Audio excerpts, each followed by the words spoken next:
Hey guys, what's going on? This is Michael Howell, the host of the Midvale Main Street Theatre Podcast. Hey, I am just jumping on the microphone again really quick before we get going with this episode, just because I wanted to mention a couple things here, just as a disclaimer. The thing is that Ashlee and I make mention in this episode a couple of times that we admire the Empress's apologies and hope that they are actually working toward getting things fixed and everything like that. I did want to mention here that as of this moment, the only really big change that we've seen is, unfortunately, the Empress actually removed that press release and the apology that we mentioned in this episode from their Facebook page. That is the only thing that we've seen. So we both felt the need to have me jump on really quick and just say, you know what, all of these quote unquote defenses, or, hoping that things get better and giving them the benefit of the doubt, that's going to go away unless we actually do see immediate change. So, just keep that in mind as you're listening to this, especially because we did record most of this episode before anything, concrete had or hadn't happened, I guess. I swear, Empress, you are making it harder and harder to give you guys any kind of defense. Anyway, here we go. The views expressed on the Midvale Main Street Theatre podcast do not necessarily reflect the views of the Midvale Main Street Theatre, its owners, advertisers, or volunteers.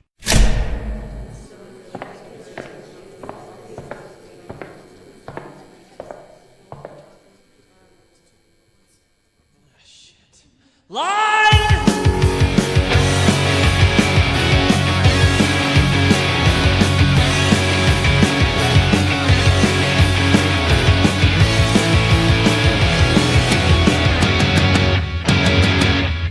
Hey guys, what's going on? Welcome back to the Midvale Main Street Theatre Podcast. This is your host, Michael Howell, and I did want to just go over the bits of news items that we have just briefly before we jump into today's episode.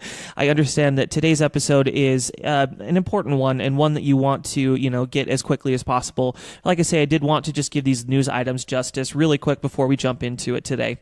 But before we do that, I did just want to quickly apologize to Taylor and Jeremy Heaps. Their episode is actually set to air today, and unfortunately, they did have to get pushed back a little bit just due to the nature of today's episode. I promise, in a couple weeks here, I will get you guys going and have their episode on the podcast. So, again, apologies, but we'll get you on for sure. And another quick apology, I did promise this episode a little bit earlier than I was able to produce it. So I do apologize. I thank you guys for your patience. I did want just to make sure that this episode was the best it could be for you guys. We handle some pretty sensitive topics and everything like that. So we wanted to make sure that we said what we wanted to and, didn't put our foot in our mouths or anything like that. So, thank you again for waiting patiently, and I hope you guys enjoy today's episode. But again, to the news. So first, I did want to mention that Addams Family Young at Part did close at Midvale Main Street Theatre. I did mention it on the episode a couple weeks ago, and I did want to say that I was there opening night, and I was also there closing night, and both shows were amazing, super fun, super funny, touching as well. It was a very good show. Congratulations to everyone involved, cast, crew, everything else. It was an awesome show, and if you guys missed it, you guys really missed out. You should definitely keep your eye out for these junior shows, but every show at Midvale, because there's always something great about these shows. Okay, and then besides that, Disenchanted, the next show at Midvale Main Street Theatre, is still rehearsing, still working away, and actually, I think I saw this. It was someone posted on their account that as of yesterday, they were 1 month away from opening. So as of today, recording, we are less than 1 month away, which is very exciting, very cool. I'm super excited about it, and everyone that I've talked to in the cast and crew is so excited about how it's turning out. So keep your eye out for it. I believe tickets are on sale. Go to midvaletheater.com and see if they are. If they're not, keep your eye out for it because it's going to be a great show. So I hope to see you guys there for sure. Okay, and then, that's the news from, Midvale Main Street Theatre proper. I didn't get any news sent in to me by anybody, listening. So, again, if you want to send your news or whatever, just, send it to me either by Facebook. You can email me at Midvale Main Street Theatre or MMST Podcast at gmail.com, or you can go ahead and just send me a voice clip. You could even text it to me if you want. Just reach out to me and I will, send you the number to text that into. too. But just let me know what's going on.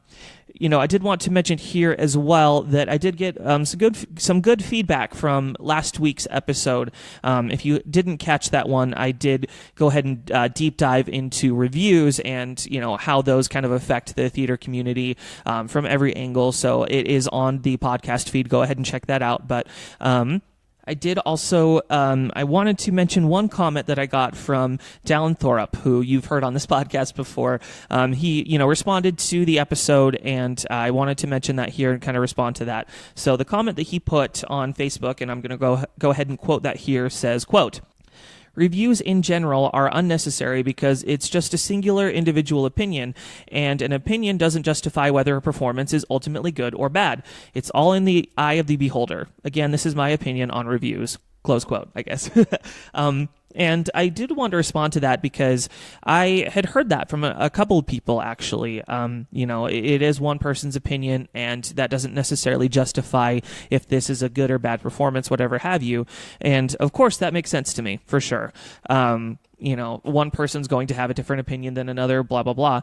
I guess my question, in response to that would be, if that's the case and that's kind of what we think of reviews, I guess number one, the question would be, why does anybody review anything, and number two, what metric do you use, or not metric, but what would you use, I guess, then to judge if you have any kind of shortcomings in a performance or whatever else, and how would you make that change within yourself? Because, again, toward the beginning of the episode, I talk a lot about how a negative review actually kind of sparked some change in me and made me grow as a performer. So, that's kind of my thought on that. If you have a response, again, I will try and get to it next week. But yeah, that's what I would say. Anyway, without further ado then, because again, I do want to jump into today's episode.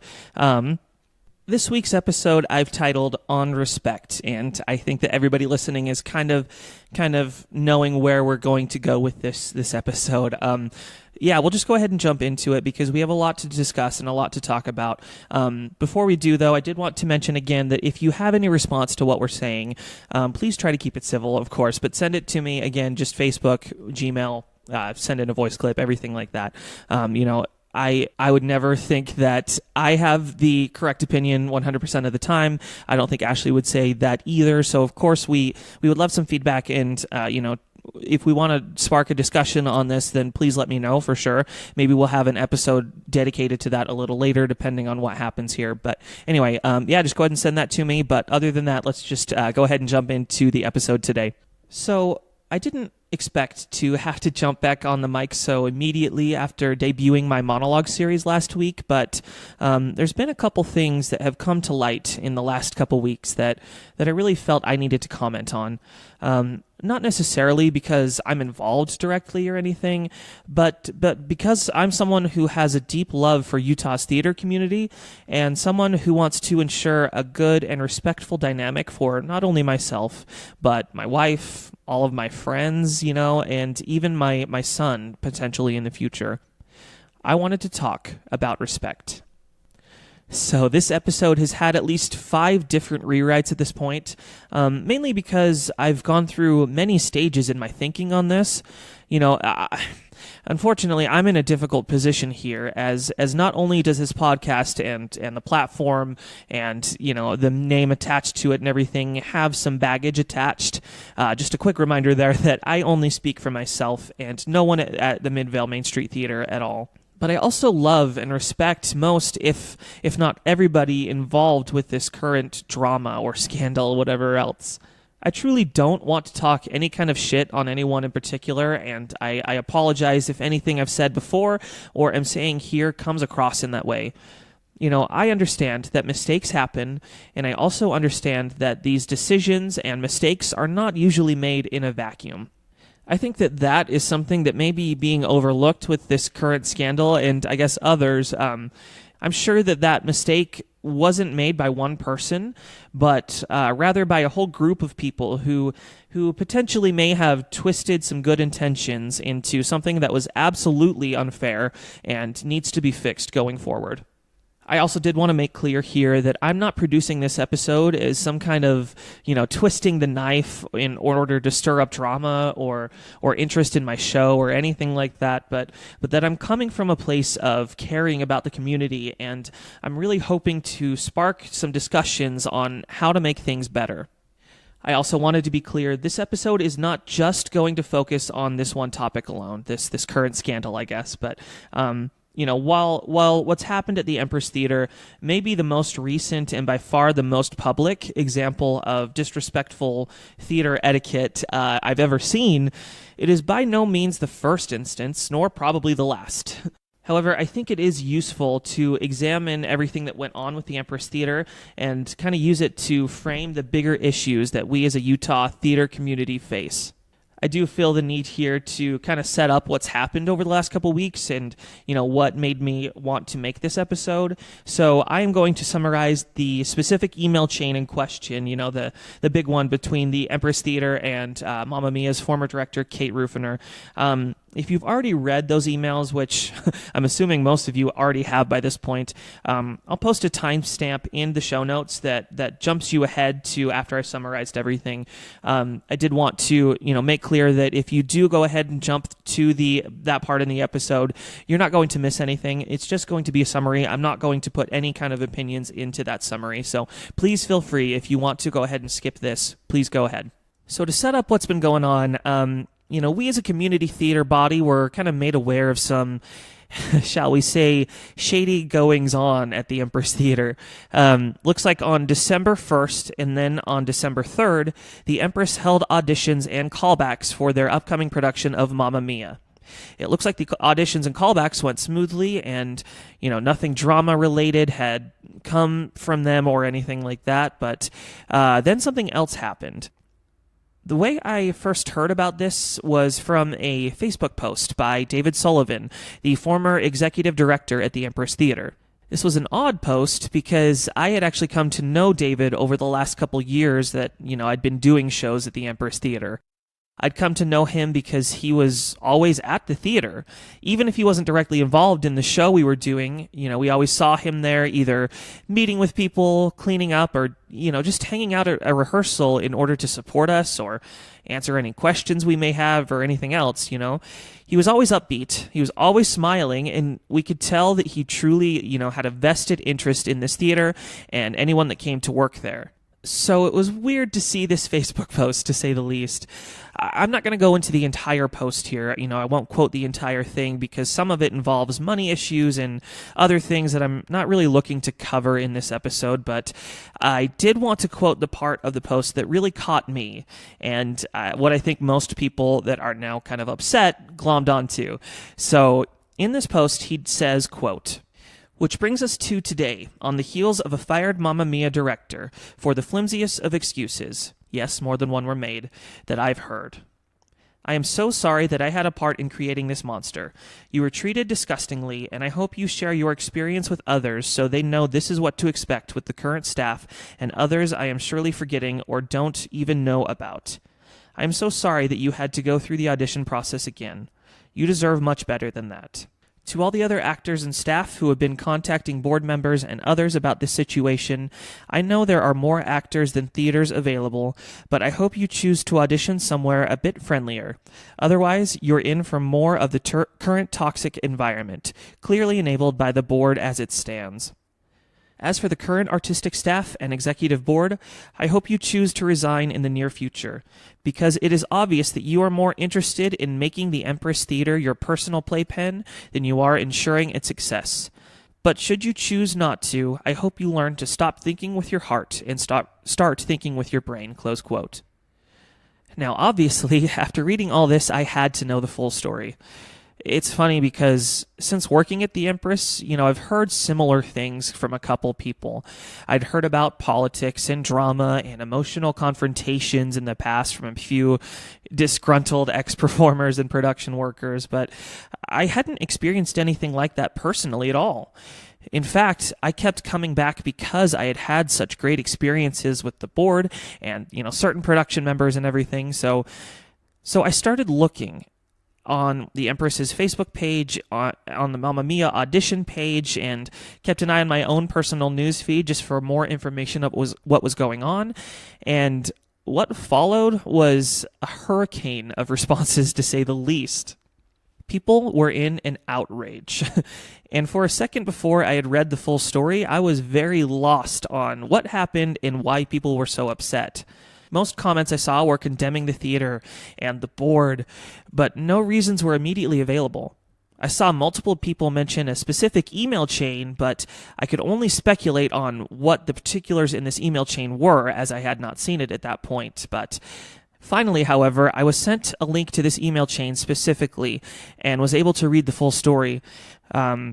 This email chain was sent to me by the ex-director, but has since been posted in multiple places online. I'll include a link to this email chain in the show notes so you can read the entire story if you haven't already, but I'm going to go ahead and sum it up here as well in order to set kind of the stage, and then we can kind of discuss the issues therein properly. The first email chain was sent on December 4th, a day after the callbacks for Mamma Mia. I'm going to read you this entire email right now, as I feel it kind of serves a necessary setup for the rest of the emails and the conversation surrounding these issues. I'll have to then summarize the rest of this story, as just reading these emails out loud would take up an entire hour-long episode. But yes, anyway, here the first full email reads, quote, "Kate, after sleeping on it and weighing my responsibility to the theater and the mission statement, I cannot in good conscience approve the cast list as it stands. Please let me explain where I am coming from, and if you would like to meet face-to-face, we can arrange something before Thursday." The mission statement reads, "The mission of the Ochre Hills Performing Arts Alliance is to cultivate and advance the performing arts in Magna Township and surrounding areas. OHPAA will work to create a distinguished arena for nurturing local talent and to provide cultural and educational experiences for the entire community by maintaining high standards of family-oriented quality programs and performances. We as an organization have really focused on maintaining the educational aspect. It is mine and the board's firm belief that we need to be nurturing the local talent and uplifting the theater community. I have really ill feelings about calling in top-tier talent to do a show when that talent really doesn't care about it. On some level, those great actors will be thinking, this is the Empress, I don't need to try my hardest, or I'm doing this show for my friends so I don't need to work as hard, etc. I believe that you have more than adequate talent to cast the show from the many women that maybe didn't read as well, but will work far harder than any of the incredibly talented people you may have called in or asked to audition. We have a great opportunity to pull people up to the next level with your production team. We should take that opportunity to work a little harder and educate the next group of people aspiring to be on the Hale or Centerpoint stage. We have a ton of talent that has put in their dues and worked for years for bigger and better opportunities. I understand casting is subjective, but to me it feels a little like a precast, something we do not allow. I also felt a little like this show was cast based on vocal capability, something that can be changed and worked on with actors. For full disclosure, this email is also copied to the chairman of the board and Vicki Bushnell, the acting executive director. I simply want to make that we are living up to the mission statement. I would like to see a cast list comprised of people who maybe need a little extra help to reach their full potential, instead of people who are here simply because you are. I'm happy to help you understand what that looks like to me, but I would like to also see you have a cast you know can be successful. I know how hard you and your team are working on this show, and I do not want to discredit that, but I think there can be better casting choices made, more in line with what we are trying to do here at the Empress." Close quote. The next email in this chain is from Kate Rufiner. Again, I apologize if I'm not saying that correctly, but the former director. She asks some important questions regarding this issue, the most relevant of which being, quote, "What qualifies someone as top tier?" Close quote, and, quote, "How do we determine who will try their hardest and will not do the show because of their friend in an audition scenario?" Close quote. Now, it's important here, while looking at this email in particular, to keep in mind that at this point, she's only asking questions.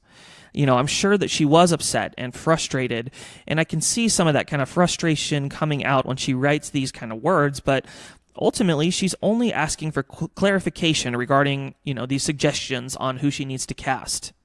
These questions show me that she wasn't told of any type of casting suggestions before the audition and the callback process, and if she knew these parameters going in, she may not have been wanting to direct this particular show. Who knows? So moving on, the email she received from the Empress Theater kind of dives deeper into their explanation of who they wanted to be cast. They here say things like, quote, "This is not the case. I am mainly concerned with the way Kim was brought in. I understand her kid was sick and she had a show to do.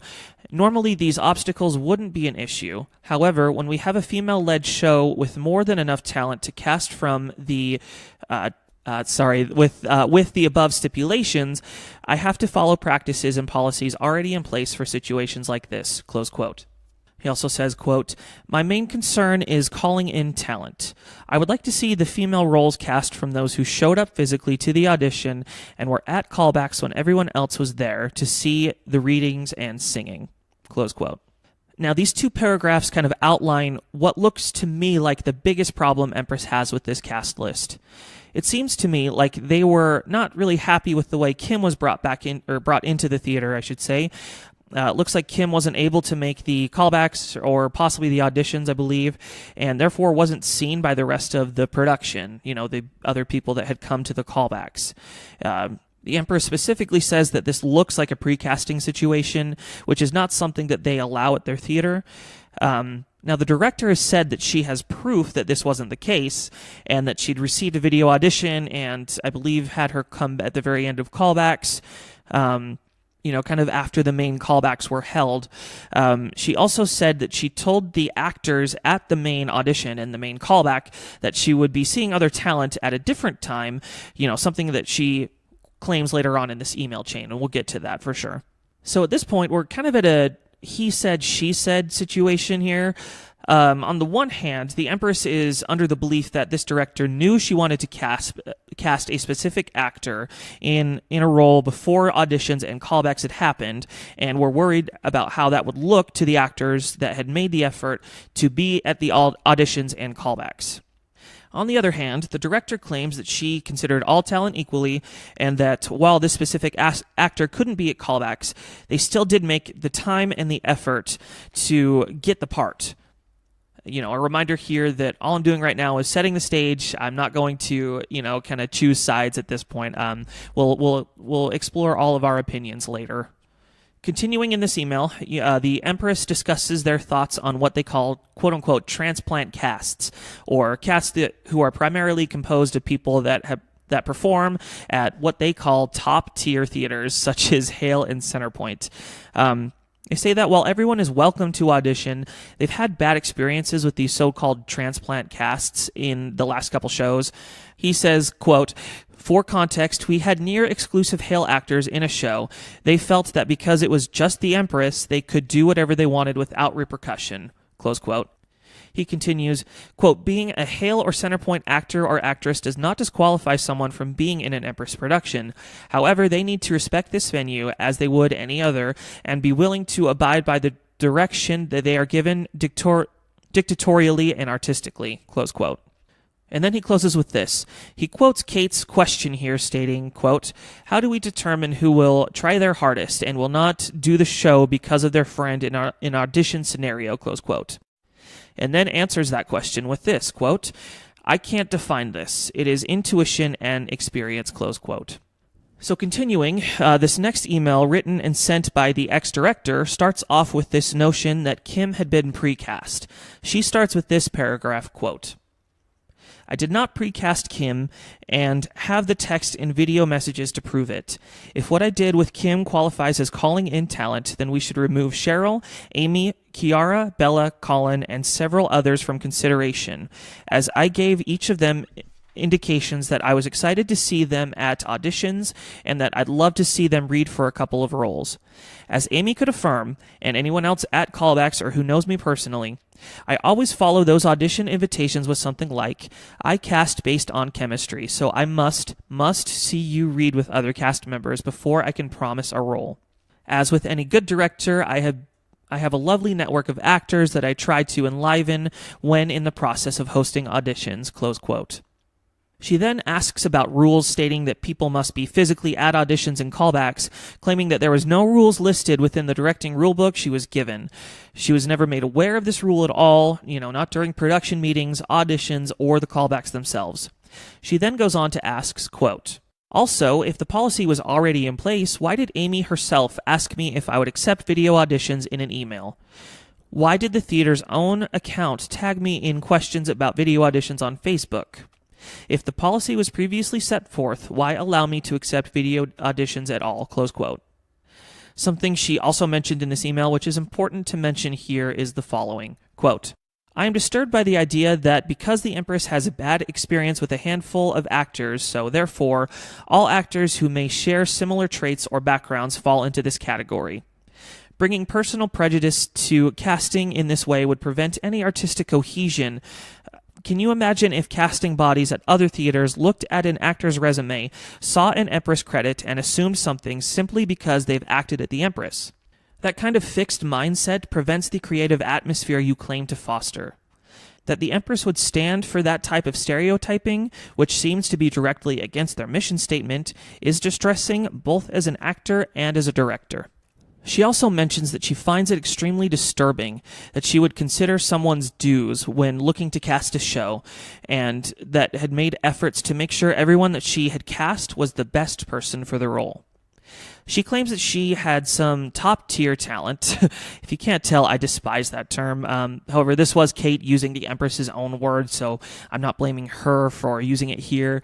Anyway, she does claim that she had some top-tier talent come out to audition and then was cast in the ensemble rather than a lead role because the chemistry or talent wasn't there. She also calls the Empress out on using the excuse of their shows and roles as being educational.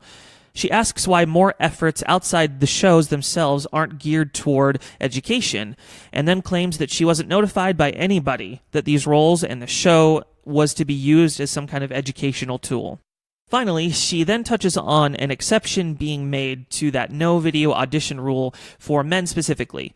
She says, quote, in response to your statements, both in person and in this email, that male talent is an exception to the new must-have attended physically policy, as a former fundraiser for both the Grand Theater and Pioneer Memorial Theater and the fundraising board members of the Utah Actors Association, I am well aware of the necessary elements of obtaining such funding. So, I cannot participate in gender discrimination, as it would hurt the Empress's chances of obtaining funding from both private funders, who fear liability in the form of lawsuits, and public funders, who are required to uphold anti-discrimination standards as part of their nonprofit or government affiliation in the future. As such, I cannot support allowing the male members of the cast to receive special treatment. If Kim is to be held to the standard of not attending the audition on Saturday, and if the female cohort of the audition is to be judged that way, we must remove everyone from consideration who did not physically attend. That means I would need to ask Thad, Jerry, Colin, and Eric to step down. This reduces our entire cast list and means that the callbacks will need to take place again. I will also need to seek talent in order to do that. That puts me in a spiraling double bind and jeopardizes the show, as the timeline of rehearsals will need to be further shortened by seeking talent and spending the time to qualify them, close quote. The next email comes back from the Empress and kind of starts off with accusations and personal things that I'm not going to touch on. That's never been the point of this episode, and I hope it's not something anyone reading these emails or anything glom onto, However, about halfway into the email, he responds to the questions regarding these practices and policies regarding casting not being written in the director's book by saying, quote, the practices and policies for situations like this are not in the director's handbook, as they are not decisions the director gets to make. You'll also note that nearly every single policy or procedure has an exception attached to it, and I'm positive you were told that everything in there has an exception as long as the artistic leadership approves whatever you're asking for, close quote. He also says that the video auditions are not against policy and are therefore allowed, but then still requests a cast list that is made up of people that were physically able to attend the callbacks, at least for the women, I guess. In the next paragraph, he responds to what he sees as an accusation of gender discrimination, saying he never asked anyone to favor either gender over another. His tone gets more aggressive here. I wonder if this is because he feels like this is an accusation in his eyes. In my opinion, Kate wasn't accusing him of sexism per se, but anyway, or if this was because Kate is refusing to concede on these certain issues and, he's getting a little more antsy. Anyway, I'm getting away from the summary here. Let's get back to that. Finally, we get to the end of this email. In it, he outlines 3 possibilities he sees of how this situation could continue. He says, quote, "To me, we are at an impasse. I present the following for resolution. Number 1, I concede and let you cast the show by sending in a final cast list with all names of those cast for my approval, with the understanding that rehearsals will start on December 8th at 9 a.m. and will go for the full rehearsal process. Also with the understanding that our policies and procedures are the word of law whether you or your production team agree with them or not. Number 2, you take my requests for the casting of the show and get to not rehearse in December like you asked, but still understand that our policies and procedures are the word of law whether you or your production team agree with them or not. And then in parentheses, this option requires a written plan submitted for approval for having the show completely ready by February 18th, 2019. End of parentheses there. Number 3, we do not reach compromise and as such release you from your duties as director as outlined in the contract. Options 1 and 2 have the added expectation that if you or your production team act in any way other than in the best interest of the theater, as seen by the artistic leadership or the board, you and your production team can still be let go at the discretion of the theater management." Close quote. And this is the director's response to these options. Quote, "The 2 options you presented for number 1 and number 2 hardly represent compromises and are unacceptable for the following reasons. Number 1, the audition forms specifically state that the first rehearsal will be on December 15th. You had the actors sign this form, and that constitutes a written contract. To require them to attend an earlier rehearsal would violate that contract. I can't knowingly agree to something like this that would violate the trust your talent pool places in Empress management. Additionally, you mentioned at least one point that wasn't included in the director's manual: the expectation that actors must be physically present during the entire callback to be considered for casting. You also indicated that there may be other policies and procedures omitted from the director's manual. Your mention of such additional policies and procedures was the first I was ever informed, whether in writing or during any discussion with the Empress management, that there were additional policies and procedures beyond those outlined in the director's manual. Given that I have not been apprised of all that is expected of a director at the Empress, it is impossible for me to agree to a requirement that the policies and procedures are law. You have also not required me to agree that if the board or theater management determine I or my production team are not acting in the best interest of the theater, a determination which I would assume would be based, at least in part, on our adherence to the policies and procedures, we can be let go. I cannot in good conscience ask a production team to undertake a project where their continued participation would seem to be left to the whims of the board or the theater's artistic leadership, with no guidance as to how we could avoid dismissal. Number 2, the written plan is not at all acceptable. As discussed previously, you hired me for my intuition, and your continued questioning regarding arguably the pivotal role in this production only further demonstrates your distrust of me as a director. I do not feel comfortable working in such an environment, where my instincts as a director are questioned from the get-go. Such a distrustful environment would be antithetical to trusting, creative, and positive environments that we needed to build a successful show or to fulfill the Empress's mission statement." Close quote. She then receives a Facebook message from Amy Bodley, the artistic director of the Empress, saying the following, quote, "Kate, the board of directors has asked me to communicate that it has been decided that a parting of ways is in the best interest of the organization. Thank you for the efforts you put forth." Close quote.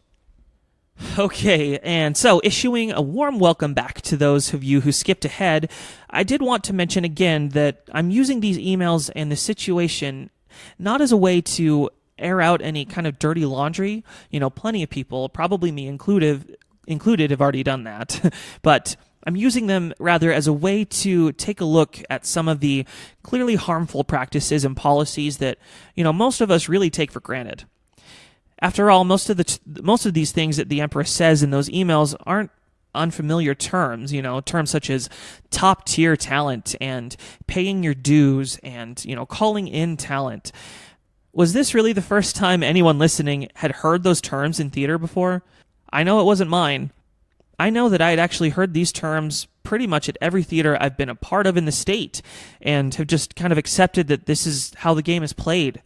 I've heard of video auditions and roles that were claimed to have been open but were in fact precast, and countless of other things that in hindsight are not something anyone should tolerate. I feel like we as a performing community have gone on for years and years playing this game and feeding this system, which ultimately screws people out of roles potentially, or production positions or shows even. And it's not something we can just not talk about at this point. So, my plan in this episode is to break down what is fair and what's respectable in a community theater setting. It is a tall order, and I honestly don't know if I could do it alone. This episode's original conceit was to be another one in my monologue series that I started last week, in which I discuss, a certain issue by myself, just me and my mic. But I happen to be married to someone that's just as involved and cares just as much about Utah's theater community. And, as such, these ideas and issues were the subject of a long conversation the night this all went down. She's actually the one that made me realize that while what happened with the Empress is not something we should ever tolerate by any means, it's also not anything new. She got incredibly passionate about these topics and asked to be on the show pretty much right as I realized I needed her to be on the show. So, I have made the decision to discuss these topics with her. One last reminder before we get into that part of the episode. What follows here is mine and Ashlee's opinion alone and doesn't necessarily reflect the views of the Midvale Main Street Theatre, its owners, performers, advertisers, whatever else have you. So, without further ado, please say hello to my beautiful wife, Ashlee Howell. Hey, Ashlee. Thanks for coming on again. How are you doing tonight? Doing good. Good. Hey, just again wanted to have you on because we'd kind of talked about the issues and everything that has happened recently, and kind of came to similar perspectives on what was going on. So, just wanted to have you on and kind of go through these things one at a time. What I'm thinking is that we'll kind of go through the emails in kind of vague terms and kind of get the underlying issues that have come out through them and kind of dissect them further. Does that sound okay to you? Mm-hmm. Okay, perfect. Cool. So I don't know if this is actually something that you wanted to mention here, but we are, of course, coming at you from the Midvale Main Street Theatre podcast, and we're both kind of regulars at the Midvale Main Street Theatre. Do you kind of want to touch maybe on why this is such an important issue to you, with the Empress in specifics or kind of in general terms at all? Yeah, I think that it's relative to anybody who does theater, honestly. I think that when you and I sat down and talked and thought of some of the scenarios that you and I personally have run into, and a lot of the types of things that happen, I think on both sides of the spectrum as an actor, on the production side, these are not uncommon scenarios to run into. So right, you and I sure. wanted to discuss them and kind of shed some light on those, and maybe think of better, more productive ways that these types of scenarios could be handled, changes that we would like to see. Sure. Right. And you wanted to do that because you had some pretty, strong feelings once all of this had kind of come out and was in the open for everyone to see. Did you kind of want to touch on what you were feeling, the night of and everything like that? Yeah. So one of my first thoughts was just that it was unfortunate that this specific instance was so publicized. Sure. So I kind of felt for the people on the one side of things, but then it got me thinking and us talking about specific instances, like I said, that we've run into, and things that we feel had been handled poorly. So it basically, I guess what I'm trying to say is just that it got me thinking, and I realized that although it's unfortunate that it was so public. It can definitely be a good thing. Right. It gets us all thinking, and well, these are, I mean, it is a big public issue, and so everyone kind of knows about it, but it also kind of sheds light on, you know, problems and issues within the theater community as a whole. Yeah. You know, things that I guess we kind of take for granted, or, you know, play along with this kind of game, I guess, you know, so we really wanted to both sit down and kind of just talk about these deeper issues and, you know, make sure that, yes, this Empress thing is terrible and it sucks. And, you know, I feel for Kate and everybody else involved. Super poorly. Yeah. Right. But we also wanted to discuss those bigger issues as well, because they're just as much of an issue, even if they're not as public. Yeah. And I think too, what you're trying to say is that, a lot of us just accept that that's the way that it is and just move on. So you and I realized that this would be a good platform for discussing those things and shedding some light, because a lot of the time as an actor, you kind of feel like you can't do that. Yeah, exactly. So, let's just go ahead and dive into it then. The first thing I really wanted to talk about was this term that was brought up in that first email, which is quote unquote top tier talent. I just hate that phrase, but, I just did want to quote this email really quick here. It says, quote, "I have really ill feelings about calling in top tier talent to do a show when that talent really doesn't care about it. On some level, those great actors will be thinking, this is the Empress. I don't need to try my hardest. And I'm doing this show for my friends, so I don't need to work as hard, etc." Close quote. So this is not really a new idea for the Empress. You know, would you say? I feel like ever since we went to the Empress, we'd kind of been hearing this kind of thought. Yeah. Yeah.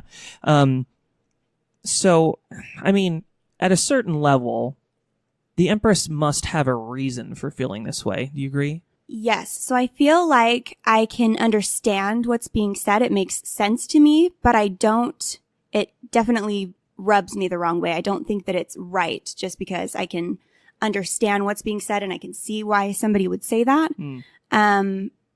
But I don't agree with that notion and with generalizing in that way at all. Yeah. Because I know that for me personally, I wouldn't like to have people making assumptions about me before working with me, about my attitude and how my work ethic, how hard I might try. And you just don't want that kind of associated just because of where you happen to have done shows in the past. Right. Because I wouldn't want to spend my time going out to audition for somebody and having kind of that target on my back from the get-go. Right. I don't think that's fair. Right. You know, I think that target on your back, that like what you're saying, is just not only unfair, but it's just not what we've observed, you know? No, I don't feel like I could generalize in that way at all. Right. Based off of where people have performed and their talent level and any of that, because we've seen all different kinds of scenarios, such as people that are the exact opposite of that assumption to work with. People that have, people you would consider to be more top tier, quote unquote. I hate that term. People that have done a lot elsewhere and that are just fantastic to work with. And then some that have done next to no theater and still have, whether it's a sense of entitlement or whether it's just not a great attitude because maybe they aren't used to the ways of the theater world and that type of thing. I just don't feel like you can really generalize in any which way. Absolutely not.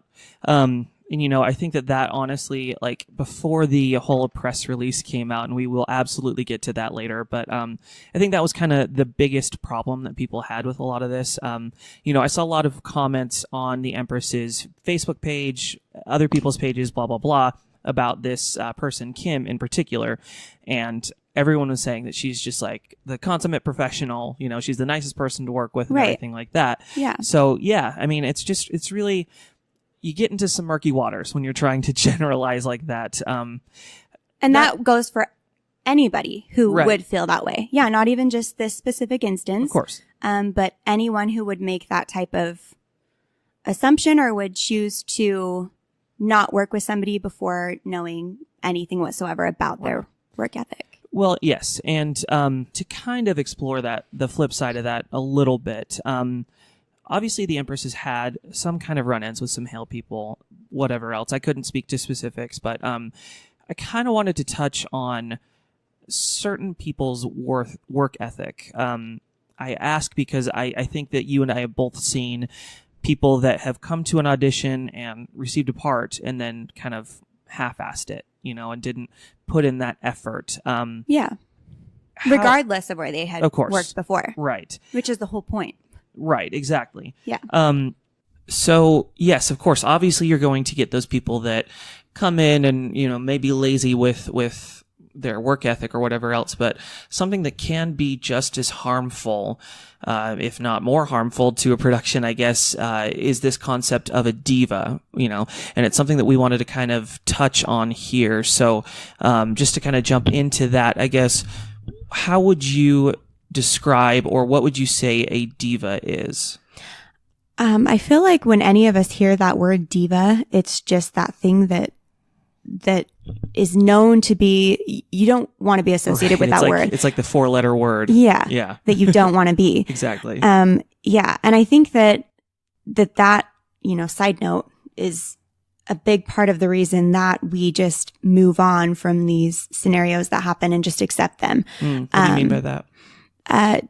Just that we all run into these situations that are handled poorly, could be handled better. And a lot of the time we will just accept that that's just the way that it is. Sure. And move on. And there have been instances where we have just not gone back to those theater companies, and that type of thing, because we would rather just accept that that's the way that it is than be looked at as a diva for addressing any issues. Right. So what you mean is that you don't want to be labeled a diva by a specific director or a theater company just because you have issue with something that has happened. Definitely, because I think that it can be thrown around pretty loosely. Sure. And I think that can definitely stick with you. I think that can travel around by word of mouth through the theater community. I think that you could go to audition at new places and people that may not even have worked with you personally may have heard something like that about you. And that's unfortunate, right. I feel, because I feel like you could earn that title without really doing much. Right. I think that we could be more mindful of that term. I think it would be nice to define what that means to you and me, what we feel that should mean if you're going to label somebody that way. And well, yeah, then let's go ahead and do that. Just to get back into it then. What would you say a diva is? Somebody that is not interested in and would put their interests above what's best for the production, for the cast and crew, for the theater company as a whole. So basically just kind of a self-server. Gotcha. I think you described it well when you and I were talking in saying that you would be putting yourself above what's best for the show. Right. And, we've seen instances of divas, obviously. I think everyone has at this point. I guess what the question then would be is, how do you tell, because, if you can't make this blanket statement about all blank actors must be divas or whatever else, how would be the best way to know what you're getting into if you can at all? I think that's the problem, is that it's all based off of speculation. So I think that you would want to make sure that these are people that you trust, that you are getting this information from. So I guess what I'm saying is that we all hear a lot of things about a lot of people. But I feel pretty strongly that to throw a term like that around or to perpetuate that stigma about somebody, I feel that you should have worked with them personally. Right. I would hate to know that somebody was saying that about me who had never worked with me and thought that maybe based off of where I've done shows or things that they had heard, which I'm just using myself as an example because I'm not going to. It's pretty safe. Yeah. Yeah. Just me personally, the way that I feel and the way that I would feel if I knew that was being said about me. I would definitely be feeling that I would want that person to have worked with me, right. To know that that's not true. And I feel like you want to earn that diva title. Right. I want them to work with me so that I can ruin their lives. Right. No. No. No, I just think that it's kind of that one thing, like I said, that we all do not want to have on our backs. Yeah. It's the thing that we don't want to be known as. And I feel like it just needs to be taken more seriously. I feel like we shouldn't just place labels on people, maybe unless we've had that experience with them personally, and have been able to observe them. And even then, I feel like people still learn and grow and change. And not everybody, but we've seen that in some, Sure.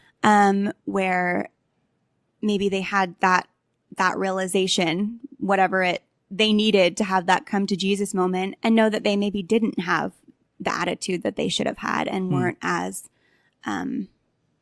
open to learning and growing, and maybe thought that they were, kind of above others and above the whole thing. So. Sure. Well, and I don't think that anybody listening to this is going to disagree that, being a diva and putting yourself before the cast in whatever fashion, not okay, of course. But to use, certain theater's name as a label that all of the people coming from this are going to be the D word, and to, not work in the best interest of the show, whether they're getting paid or not, whatever else, it's obviously unfair. Yeah, I just think if we were to just boil this down to just one point, I think what we're trying to say is that generalization Of any kind. Not a great thing. Right. Because I don't want to be grouped into any negative categories for, just based off of who I'm around and, right. Of course.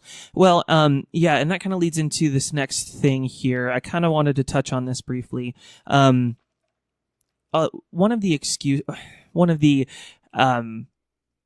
points, I guess, is the safe way to put this, is that the Empress did put in some of these emails that they wanted their theater to be an educational kind of program. And as such, didn't want to bring in these top tier talent because their mission was to try and kind of groom their local talent into performing on these bigger stages. And a lot of people online kind of took exception to this. Yeah. They said, I learn most from these better performers, better actors. Is that something you agree with? Yeah, you and I kind of, this was something that I feel like you and I didn't know quite how to feel, because it's one of those things that you hear it and you can understand why it's being said, but even just you saying it to me now, it just still does not sound right to me at all. How so? I don't know why you would want to turn away a higher level of talent. Right. I don't know why you wouldn't want to embrace that. Yeah. It's a tricky thing because I can understand wanting to give some of these people that you've worked with and that you know are hard workers and that will be constantly trying to better themselves. I can understand wanting to give them opportunities and hoping that will help them to grow as performers. But it does boil down to the fact that I don't feel that that's a good mindset to have, because I mean, well, it sounds like you're kind of touching on something that I wanted to talk about a little later in the episode, this whole notion of paying your dues. But, yeah. To keep it on this education kind of topic, I look back at some of my performances and some of my, casts that I've worked with, and I feel like, everyone online is right. Some of the most challenging roles and thereby some of the most educational roles that I've had are because I've worked with whoever else. The one that comes to mind obviously for me is Jordan Dixon as Vice Principal Panch, because that guy is so good at improv that you have to match him. Right. It just raises the whole talent level because you don't want to be the weak link. Yeah, of course. And we kind of talked about before we came on as well that, while that is true, it's also true that we've learned a lot from looking back on our own performances and watching us and, making changes there.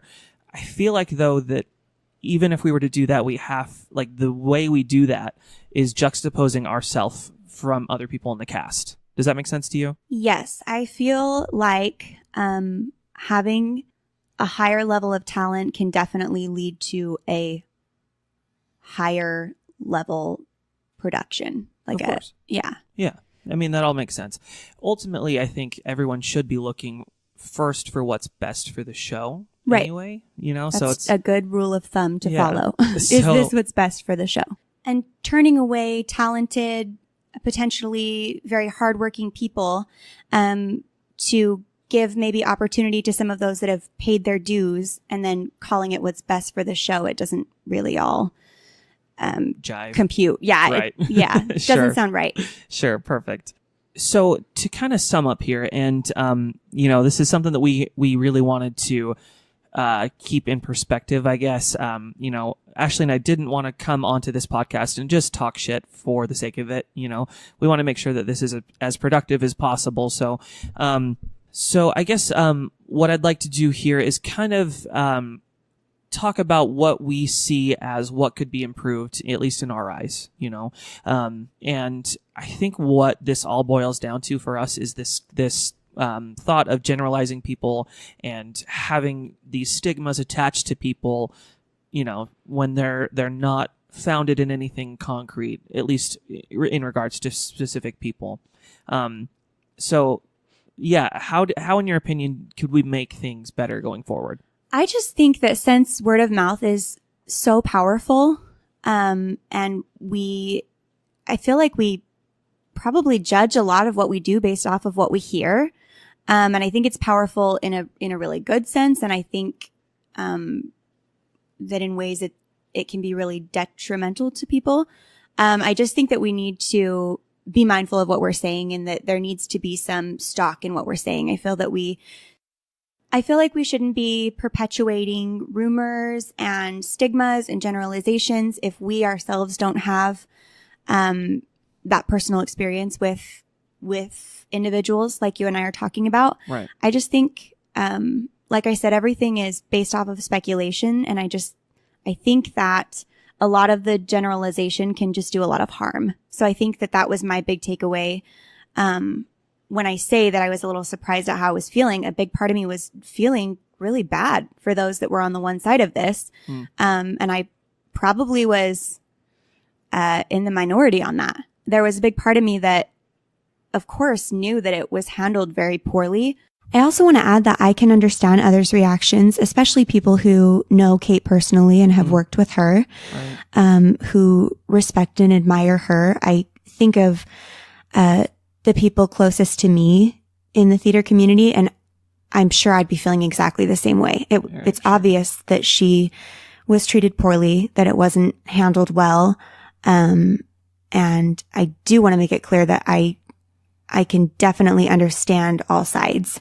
But I guess my initial thought wasn't to just like hurry and jump online and, voice my opinions about how upset I was at the people involved. And honestly, I don't even know who all the people involved even are, but yeah, that's true. We don't really know all the facts here. That is something we need to, you know, keep in mind. Like I said, I was thinking about personal experiences that I myself have had and things that I've felt have been unfair that I've run into with, plenty of different companies. That was something that you and I, will touch on and wanted to touch on, or that we've actually gone and auditioned for several other companies.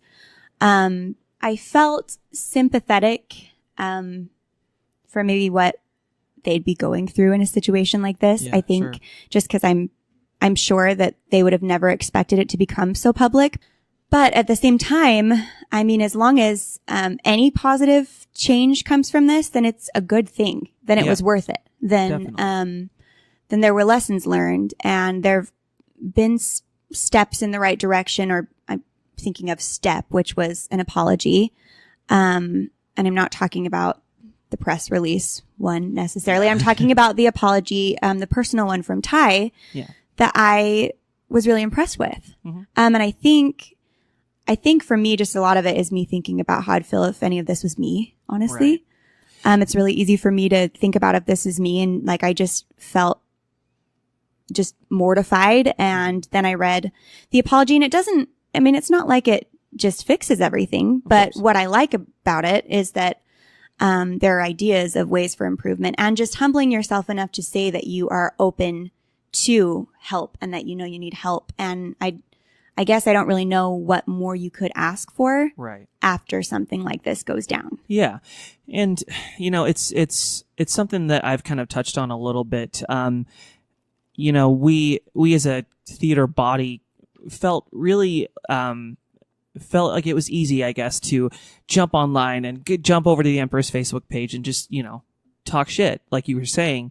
But, there's other people on that other side of it. They're going to be reading these comments and they're going to have reactions to whatever you're saying.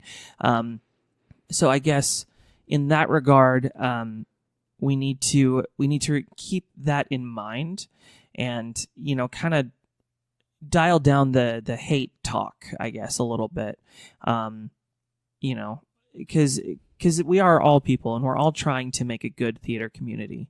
And just the fact that there are multiple people involved. And it's hard when you become, I'm not trying to justify in any way. I'm not trying to rationalize. I'm not trying to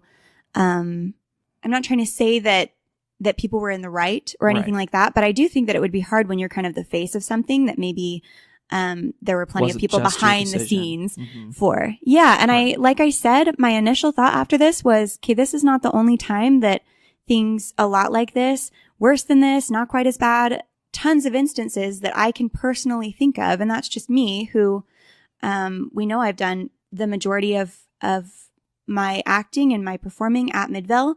But just things that I encountered on my first audition places, just some things that really have been, in my opinion, so sketchy that people just get away with and that is fine. Well, and yes, that's actually kind of a perfect little place to kind of jump into our next topic here. A lot of what we talked about that night was in regards to the casting process in particular. A lot of what the Empress seemed to have issue with was that a specific part at least looked like it was precast. If it wasn't necessarily precast, we couldn't say, but they were afraid that since this person wasn't able to come to the audition and to the callback, that it looked like they had been precast, and that's not something the Empress wanted to kind of do. To kind of counteract this, I guess the director has made multiple claims that there was no precasting going on, and that this particular actor had sent in an audition videotape and then did it. I think it was a callback, like 10 minutes to the end of the physical callback, something really quick. Just came in late. Yeah. Right. Exactly. So that kind of, we'll touch on that, but then they also touch in this notion of calling in talent. That's meaning that a director will call in their friends or family, the people that they know are talented and kind of have a vision for. Reach out to them and say, hey, come by and audition and exactly. be a good fit for this show. Yeah. What are your thoughts on calling in talent specifically? I think there is definitely a right and a wrong way to do that. I think, and again, these are just my opinions, but I think that that's something that you're going to get almost anywhere that you go. Of course, I've not directed a show, but I would imagine that if I was about to be holding upcoming auditions and I was the director for a show, of course my brain would be working and the gears would be turning and I'd be thinking about who I would think would be good for certain parts. Right. And I'd be concerned about getting the right people to fill these roles. And, basically I just would be thinking about what was going to be best for the show, just like you and I talked about. But, so I will say that I don't agree that reaching out to, people that you've worked with, people that you've enjoyed working with, people that you think would be a good fit for parts in your show. I don't think there's anything wrong with reaching out to those people. I think that the way that you avoid making that look super sketchy is by telling people to come audition because you are going to cast them in this part, throwing out specific. I think it's okay to say, hey, I'd love for you to come audition for this part. I think you could be a good fit for this role. But I just think it's dangerous altogether to say, hey, I want you to come be my Donna, Right. I think that doesn't sound great. I don't think that is something that you want to do, even just because what if that person does come out and then you end up, well, yeah, you just end up going a different way. And right. then, I mean, this is somebody that is a friend or someone you've worked with, someone that you respect, and then you've kind of like ruffled feathers there. So sure. So, and yeah, I don't think that anybody listening to this is necessarily going to disagree. You know, calling in talent's a standard practice. It makes sense, even as an actor, even if like a director, I found out a director had said to a friend, hey, come audition for this. I would say, yeah, that makes sense, you know. Well, and you and I have had. Yeah, so we had, even at the Empress, you know, the director of Charlie Brown contacted us and, yeah. So, this was shortly after I'd had Salem. Right. He just reached out like on a Facebook message. It was somebody that we had both met, in our last show at the Empress. We'd been on production for a show, and then we had, performed in a show together. And that's where we'd met, the Charlie Brown director, where we'd met Bradley. And then he reached out. It really was like 3 or 4 months after I'd had Salem. Right, we were not, crazy. Yeah, we weren't expecting to go, to kind of jump back into the theater world just yet by any means. And I just remember getting that message, and, all that it said was just that we should come out and audition. Right. It wasn't anything to do with any parts. And like I said, I think even if you're going to, throw out a role, a character name, I think that you can do that in a way that, I mean, he could have said, I think you and Michael should come and audition for Charlie and Lucy. I think that you guys would be a good fit for that. Right. But he didn't say, come be my Charlie and my Lucy. Right. And he actually didn't say any of that. He just said, I think that the two of you should come out and audition for me. Sure. This is a fun show. You guys should audition. And that was him just wanting to make sure that he got people out to audition, that there were options, that there were people showing interest in the theater, that and there's nothing wrong with that. And I would be surprised if not every single theater and director did that. Exactly. And, you know, I think that works fine, and it worked well for us and for everybody else in that cast, because we were at the callbacks and we were able to show what we had and everything like that. Right. We did nothing different than we would have if we had never been contacted prior. Exactly. Nothing different. I mean, we definitely went and auditioned. There wasn't extensive communication. Otherwise, there was no, in fact, I think I even remembered saying, I think I said, because I've got Salem, we're going to be a little bit choosier in the roles that we're willing to accept right now, which I always worry about doing again, guys, because I don't want to be labeled as a diva. I'm so like hypersensitive to that. Right. That I even worry a lot of the times about saying I'll take this part or nothing. And so I just wanted to preface with that. I was, and I didn't say immediately that we were going to go out and audition. I remember my first thought was, I was like, hell no, I have a tiny infant at home. Right. And then you and I had talked, and we were like, oh, it's Charlie Brown. And like, we might, have an opportunity. We love the Empress. Love Brad. We might have an opportunity to, do this together because we'd worked on the show, but I was on production and Michael was performing. So just a different experience this time. Right. But ultimately, we did go to the callback. We worked our ass off and, you know, got the parts that way. I think why this has become such an issue, and something that we probably do need to address, is that at the Empress, this particular person that they're looking to cast for Donna wasn't able to make it to the callbacks until the very end, when most people had probably gone home at that point and everything. Right. You and I had talked about, I think that one of the things that you want to avoid, that I would feel like, I guess if I could give perspective from an actor's standpoint, at least you and I agree on this. Again, these are our opinions. But I think that if you wanted to do things in a way that is respectable and a way that is not going to shock and piss off the people that came to dedicate their time to audition and call back for you, the biggest thing for me is when you take a look at a cast list and you see all these names of people that you never saw on the callback list. Right. That is such I'm happy that we can shed some light on that. Right. That's a big thing for me, that I see it and I'm just like, why did I even go? Right. Well, that's happened to us before. That's happened to us actually multiple times. There have been some situations worse than others, but there's nothing that turns me off more or makes me feel less appreciated and valued as an actor and as somebody that takes my time to volunteer to do this than when I see a cast list and I don't recognize any of those names. That was something that Ty did mention in his email, something that I do understand, that I want to say in one of his emails. There were so many. Yeah.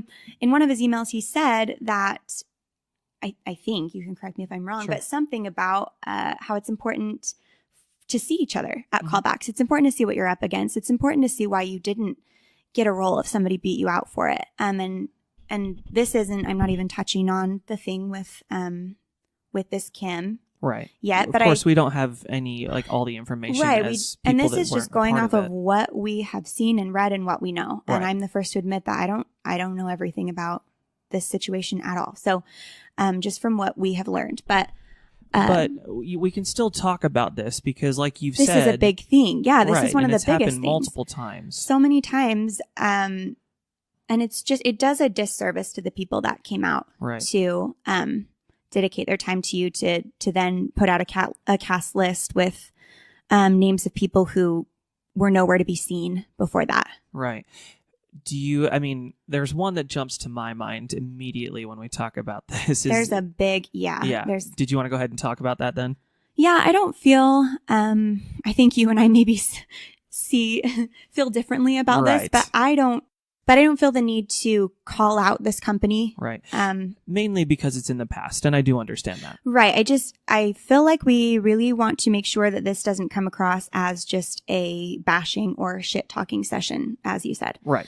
But this was this was our first experience going in auditioning for this company. Mhm. And this was just this is by far the worst experience that we've had. Definitely. Where we went and auditioned, and I remember the callbacks were actually that same day. It was for a show that we're actually super passionate about. We went and did our audition. We took the time in between to practice for our callback, and I remember that it just happened to be a very long, grueling callback. It was like 5 hours long. And this is part of the problem. Yeah. So it's this really intricate callback. I remember that we were both really impressed with the director because he actually took a lot of time to talk to each person individually and kind of give them an idea of exactly what he was wanting before they delivered their callback pieces, which I thought was cool. I thought that was unique, and it was personal, and it was a good experience. So we both were really excited to work with this director, based off of the callbacks. Mm-hmm. For sure, for that reason, because it was kind of a unique experience, and we thought this would be a really hands-on director, and we just kind of liked just the way that the whole callback process went. So once the callback so we got contacted about the parts that we were given, which were ensemble parts, kind of featured ensemble with each of us was an understudy. Right. And we were bummed about that, but we definitely accepted. Mm-hmm. Like I said, we were still excited to work with this person. It was going to be what we thought would be a unique and pretty fun experience. We were excited to have an experience, I think, elsewhere too, just to meet new people and to. We'd come off a bunch of Midvale shows at that Yeah, point, so. which we love, but it's always nice to have other experiences. Of course. And it's nice to have more than just that on your resume as well. So I know that we were looking forward to that. But anyway, we'd accepted these parts, and then once the actual cast list comes out, I shit you not, about half of the list was made up of names of people that were nowhere to be found on that callback list. Right. And I can't even explain. To me, it looked very obviously like this director had possibly had like less the talent than what he was expecting to come out, whatever else. Which happens, but. Right. You don't call your friends afterward. And then just hand somebody a part. Right. Exactly. We were at that callback for 5 hours. Pretty sure you sang one of those songs like 10 times, something like that. It was crazy. I had to do something I was very, very not comfortable with on stage. Right. And yeah, just to like have all of that and then to see that was just. And we were there and there was talent there. Am I saying that it was his like dream cast? Obviously it was not. Right. But there was talent there to fill those roles, and there was a very different way to handle this entire situation. Right. If you're going to hand these parts to somebody, do it, I guess is what the thing is. Right. There. If you've got somebody in mind, that's what I'm a little bit confused about. Like, did these people not want to come out and take the time to audition and do the callback, but told you that they might be interested in it pending pending you contacting them after Right. we all went through that grueling callback? Or what was the conversation like when you're thinking, this is the person that I want for these lead roles, Right. and then they're not there? Mm-hmm. I'm just wondering, if you know that you want them, why weren't they there? Right. If they're Exactly. interested and were ultimately going to accept these parts, which they all did. Right. Exactly. So I guess that kind of sets up, we do understand where the Empress is coming from in that regard. You know, we would love to see the talent that we're going up against and be able to at least say, hey, they earned this part or whatever. Well, if you're else. there, that's got to mean something.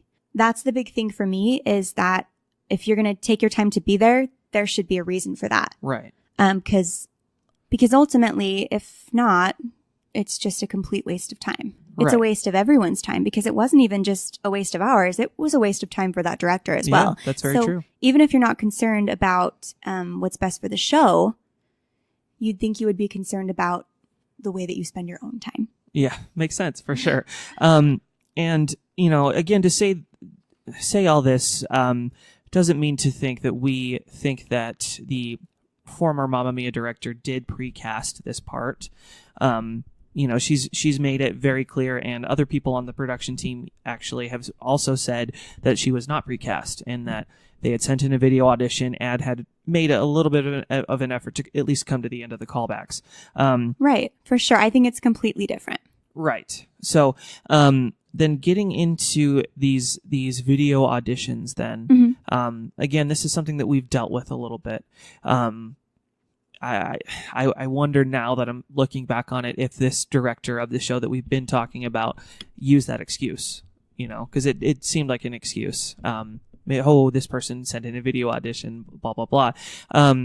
But if they had sent in, maybe you mean video callback, because had it been an audition, they would have been on the cast list or the callback list. Exactly. And I'm honestly also almost kind of wondering why you wouldn't just cover your ass and do that, to be honest with you. If you knew Sure. that you'd had this person in mind, I'm just wondering what the thought was, whether it was just like Right. a huge oversight, or whether you just really don't care for people's time. Yeah, sure.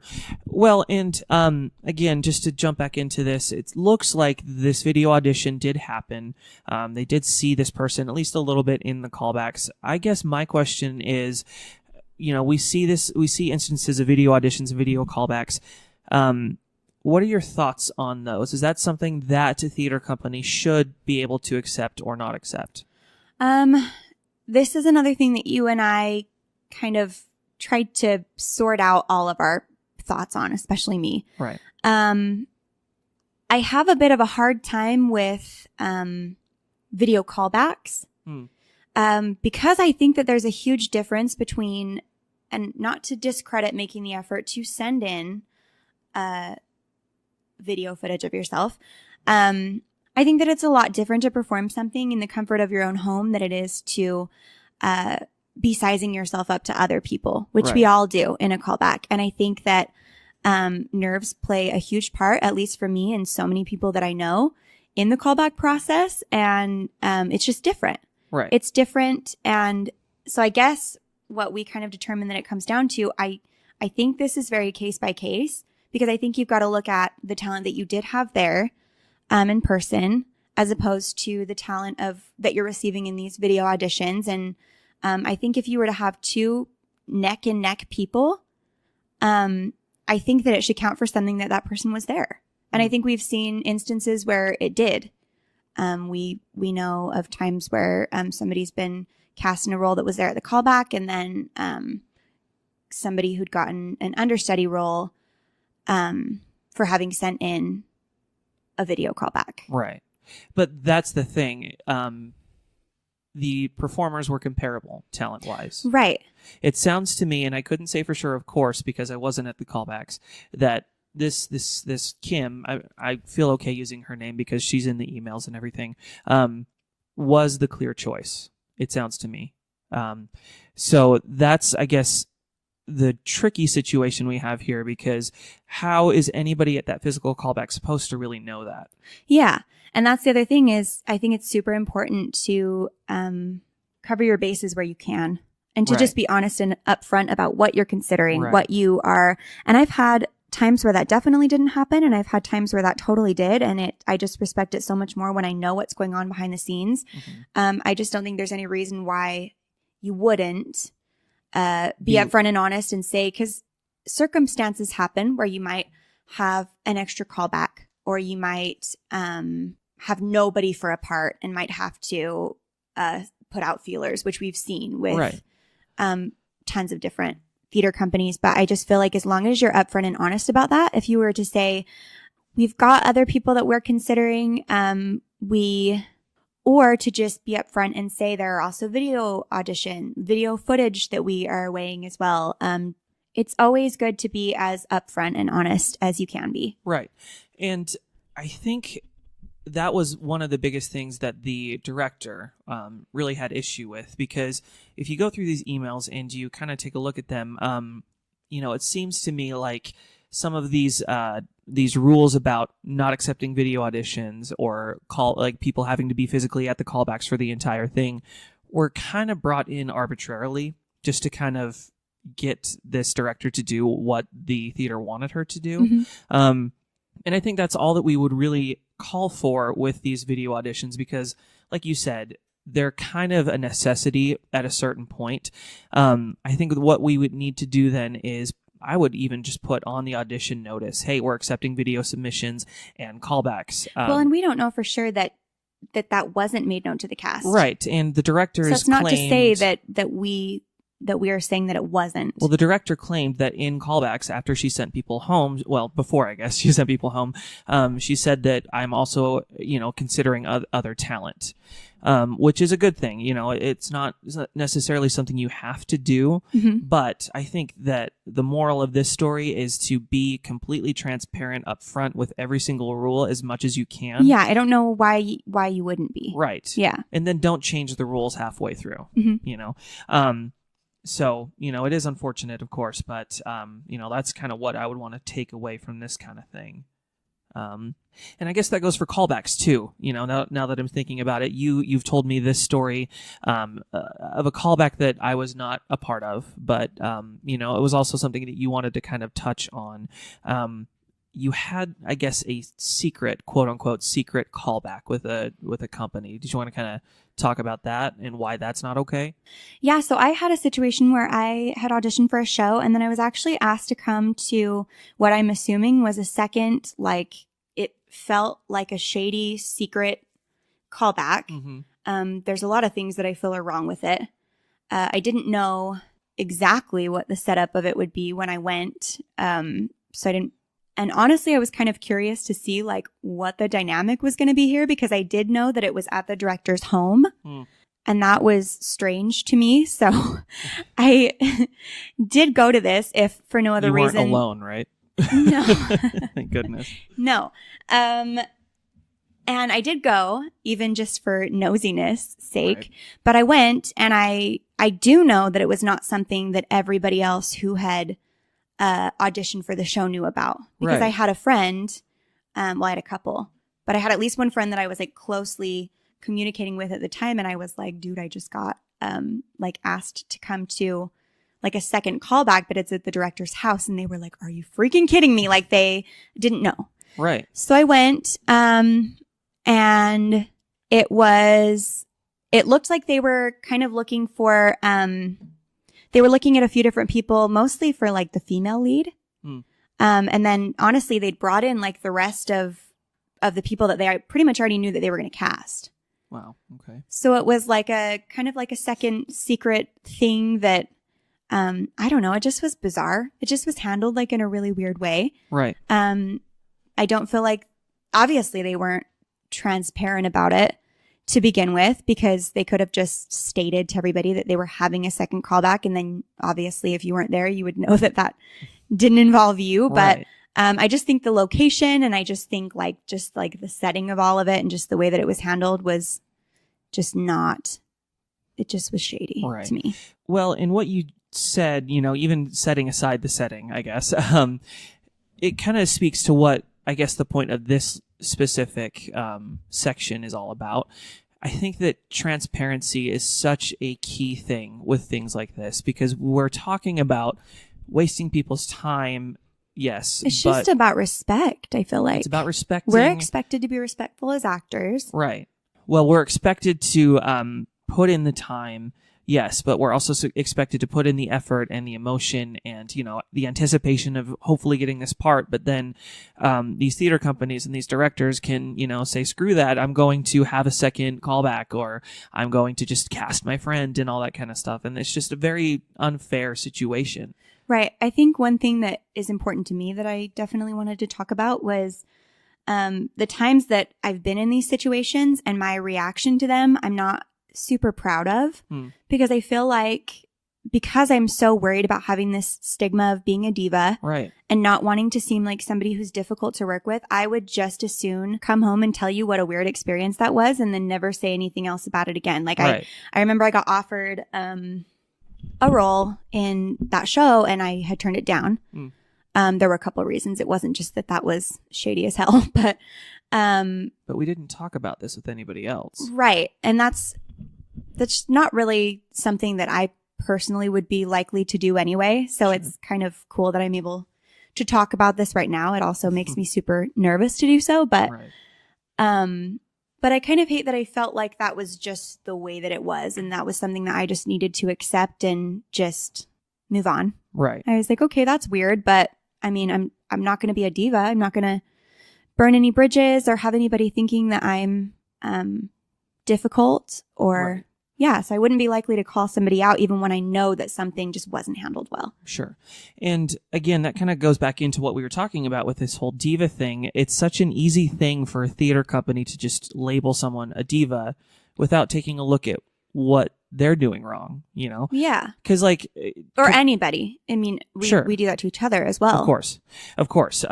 You know, and... It's funny, especially if this person is like talking shit about you or the theater you're working at. It's so easy. We've had that happen. Like we've been talked to about like our own theaters that we frequent, like to our faces about, right. You know? Yeah. You know, it's this difficult situation because there's so many things going into this. This actor wants the part so badly that they're going to play this game. You know? Yeah. And then the theater companies have all this power and all this control and everything like that. And it's just hard to put yourself out there and to, you know, say, hey, this is wrong. Yeah. Because of what you're talking about. And you want to represent yourself in the best way. So you just hope that you don't have these sketchy situations like this. But, I feel like this is why I wanted to talk about all of this so badly, because I realized, like I said, that was my first reaction after reading all of this is I started realizing all of the times that weird things have happened to me. Right. I didn't know. I feel like a lot of people probably don't know that we have gone and auditioned like several other places, but I could think of like 4 or 5 different separate companies that I went to audition once and have not gone back since. And a lot of that has to do with just timing in the show that, you know, what I'm interested in doing. Right. Not a lot of theaters do shows that Midvale does. So that's a big part for me. Yeah. And I feel, and that's what we're interested in doing. But I don't feel like I actively like hold huge grudges and like, I mean, we've talked about how I've gone back and auditioned since for the company that we had that whole fiasco with the cast list being made up of mostly people that we'd never seen the names of on the callback list. Right. I've auditioned for them since then. And I actually feel like there are weird feelings with anybody who might have been associated with that first production, which is so weird to me because, and we have to say, we have to clarify that we ended up walking away from that show. Right. And there were actually so many other issues afterwards. So it ended up being a good thing. But because we did that, I feel like we were kind of looked down on. Mm-hmm. It wasn't a huge thing. I don't feel like our names have been like slandered since then because we really didn't do much besides we accepted the parts. And then later on, as things proved to be just completely disorganized and just very political and sketchy. And we left at different times. Like Michael left the show first. And then I found out that the rehearsals were at a completely different location that was nowhere near me. And things just kind of went to shit. And then I kind of bowed out as well. And I feel like there are still residual feelings from the people that were maybe involved in both productions, the one that I auditioned for originally with you, and then going back and auditioning. I feel like I guess what I'm trying to say is I feel like that has affected me since then, which sucks. Yeah. Because I feel like I was completely disrespected, and I don't really know why I would have been expected to. Well, there, like you said, there was a lot of issues about this particular show, and I wonder, because they must know kind of a little bit of what happened. Possibly, but at the same time, the people that I'm thinking of that are still around, they weren't this director. Right. And that's why I've gone back since, is because it wasn't, and I actually don't have like bad feelings towards the person that directed even. But it wasn't like that same director. I don't think I wouldn't have gone back and auditioned for that same director because I would have expected the same result. And I'm not trying to actively waste my own time.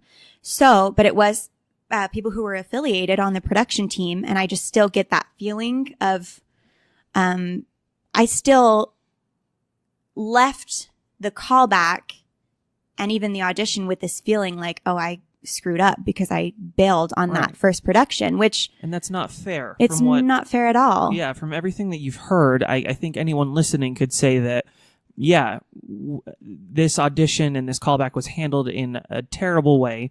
And I wonder if they know the full story, because if so, they would have to say, hey, you're right. There's no reason for us to be mad at you, kind of thing. And that's kind of a bigger thing that I wanted to keep in perspective in this entire episode, is that we as a theater company should be talking a lot more than we are, because if we don't, we assume that people are just going to be divas or whatever else, and they're just going to, completely not know the other side of the story, and may hurt the theater community as a whole if they do. Yeah. So I definitely don't feel like we have, I feel like we as actors have definitely more to lose. And I think that that's what is so difficult for us as far as as far as picking and choosing battles, as far as what we feel we really need to confront. And the times where you have to just kind of weigh it and be like, yeah, this wasn't fair, but I'm not about to burn bridges and have that D word labeled on me. Right. Exactly. Exactly. Well, yeah, I guess that's all something we kind of wanted to keep in perspective here. Hopefully we're not being super annoying by being like all ambiguous about like these theater companies. Right. But again, I feel very strongly. I feel like you probably would be okay. Well, I was going to say, if you guys listening want to come and pick my brain about anything that we're talking about here, I won't pull punches. I know Ashlee may want to, whatever else, but no, if you have any questions, you come talk to me, because that's the whole point I'm trying to make here. It is. I do feel like we need to be transparent. I just also, at the same time, I just really don't want I don't want the takeaway to be Michael and Ashlee talking shit about their experiences and using this as a platform to call people out, which I feel like perpetuates hatred. Sure. And it's in the past. Right. So. And that's, of course, not my goal either. I think what we as actors need to do is to help hold these places accountable. Not necessarily hate on them, but also say that this is not something we can just keep tolerating. Right. And we wanted to bring some things to light so that if and when they arise in the future, we know that these are unfair things. These are experiences that others have had in the community, that we can talk to each other about these things, that we can try and figure out how to better the system. Yeah, exactly.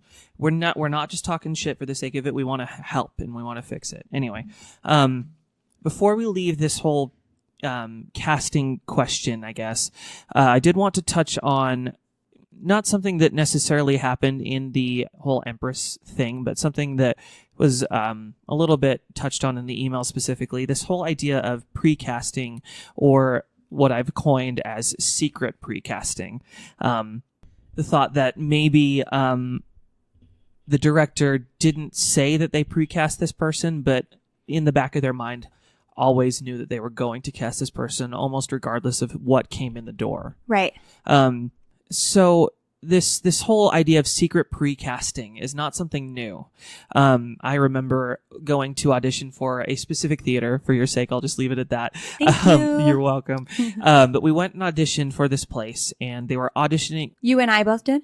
Yes. Okay, yeah. And they were auditioning for two separate shows. I'm not going to even say the names, I guess, because that might give it away. It might have just that you just said that, because but yes. They were auditioning for 2 separate shows, and we were interested in one of them and not interested in the other. So we geared our audition toward that, and we kind of got our hopes up, at least for a callback or something about that specific show. We go to the audition, we do the audition, and then they were like, yay, cool, that was great. By the way, were you interested in this other show that we're doing? I think both of us said no, right? Yeah. Yeah. I don't think I even knew much about the other show, but I knew I wasn't trying to. Right. We weren't to interested. do it. Yeah. So come to find out, obviously we didn't get called back or anything like that. Come to find out, they had precast the show that we were looking for, and we're just using that audition as a way to lure people in to get people for that second show. Yes. Yeah. I don't know how common of a situation this is, because I don't see like This auditions must for be, double, well, and, for 2 shows. But yeah. but again, this is all about transparency and respect Right. for your actors. I feel like you can accomplish the things that you're wanting to and get the cast that you're wanting to have, but still respect your actors that are coming Right. out and dedicating their time to you. Because Just by being honest. Right. Because it may be 30 seconds of an audition for you watching them, but it's nights. We spent like weeks working on auditions. Well, before. luckily we didn't have a callback for this one. Right. But Thank I mean, goodness. even just getting the audition song, I'm such an overthinker when it comes to audition songs, that I'm sure it took me like at least a couple nights to choose the song, let alone practice it and get it ready to go and everything. Oh, like yeah. that. We all, I mean, I don't even know if it needs to be said. Like, we all put so much time and energy, and we invest so much of ourselves into it. It's a grueling process. A lot of times we wonder why and how we do it to ourselves. Yeah. But, it's something that needs to be respected. It's not always an easy thing to do. Right, of course. So I guess what I'm asking then is, what are your thoughts on this term precasting? I think that you need to, if it was me, if I was directing a show, and I had strong feelings about somebody that I wanted for a role, I think that the most fair thing that you can do is get really real with yourself and ask yourself if there's anything that can be done at this callback to change your mind of who you're wanting for this role. Right. If there's not, then be upfront about it. If there's not, then just make it known from the beginning, because what I and you don't have respect for is putting all this energy into a callback, getting your hopes up, when there really ultimately was not anything that you could have done to change the outcome. Yeah. So I think if you can be honest with yourself, I know that sometimes that doesn't look the best. I know that we talked about how you might worry about what your turnout will be if you do that. I understand that that's a big concern, and I don't envy people casting shows. I can see how it'd be hard. And it's hard. We've helped do it.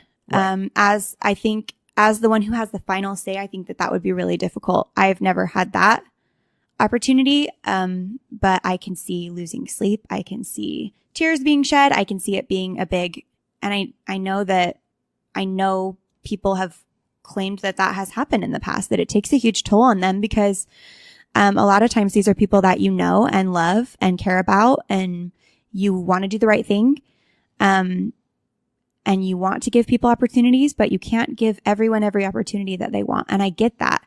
But the best thing that I think that you can do is to ask yourself that question. If you're feeling really strongly about somebody for a role, whatever role it is, I think you need to ask yourself if there really is anything that can be done by your other actors whose time you respect. If there's anything that they could do that would change your mind, if they came in and were amazing, right? If they blew you away, are you still going to feel pulled towards this person that you had in mind? And if you are, then I think you need to just be honest from the beginning. Yeah. And I mean, we're kind of touching back again on this notion of calling in talent, going back to our Charlie Brown example, I guess. We, like you said, were never under the impression that these roles were guaranteed to us by any means. No, I remember, I don't even think I had finished saying that I had told Bradley that we felt we needed to be a little bit choosy, because we had just had Salem, and normally we would not be normally it's not common for us to say we'll take this part or nothing. Right. I feel like you and I have enjoyed ensemble experiences. We've had plenty. Mm-hmm. Me more than you. Whatever. But we see the value in ensemble roles as well. We've had good experiences with those. But I was the one that actually brought up these two roles. I wanted to be transparent, and I just said, just so you know, we've decided, we talked it over. This is like a few days later or something. I was like, I think that we are going to come to these auditions. I just want to let you know we're only going for these parts. Don't think that that's, again, I'm always worried about being a diva. I was like, don't think that that's because I don't love the other characters, the other Peanuts characters. Don't think that it's because I'm trying to be picky and difficult. But this is what we're going to do. I just want you to know from the beginning. And Michael and I would like to do this show together. Right. And I remember when he called us and offered us these parts. And I believe him when he says this. I remember our callbacks. We worked for it. I remember him saying, I just want you guys to know, just for peace of mind, I would have casted you guys in these roles, even if you hadn't told me that this was all that you were going for and that you were wanting to do this show together. Right. Sure. But my point on this was that he called us in, but he didn't guarantee us anything, and we did have to work for it. He never threw any character names out at me whatsoever, and there was no, like I said, there was no communication apart from that, and there was no special treatment whatsoever. So right. In fact, honestly, in my case, I didn't think I was going to get the role. So there's thank you, but there is a big difference between calling in this talent and then secret precasting, which is probably one of the most insidious things that I can think of as far as casting goes.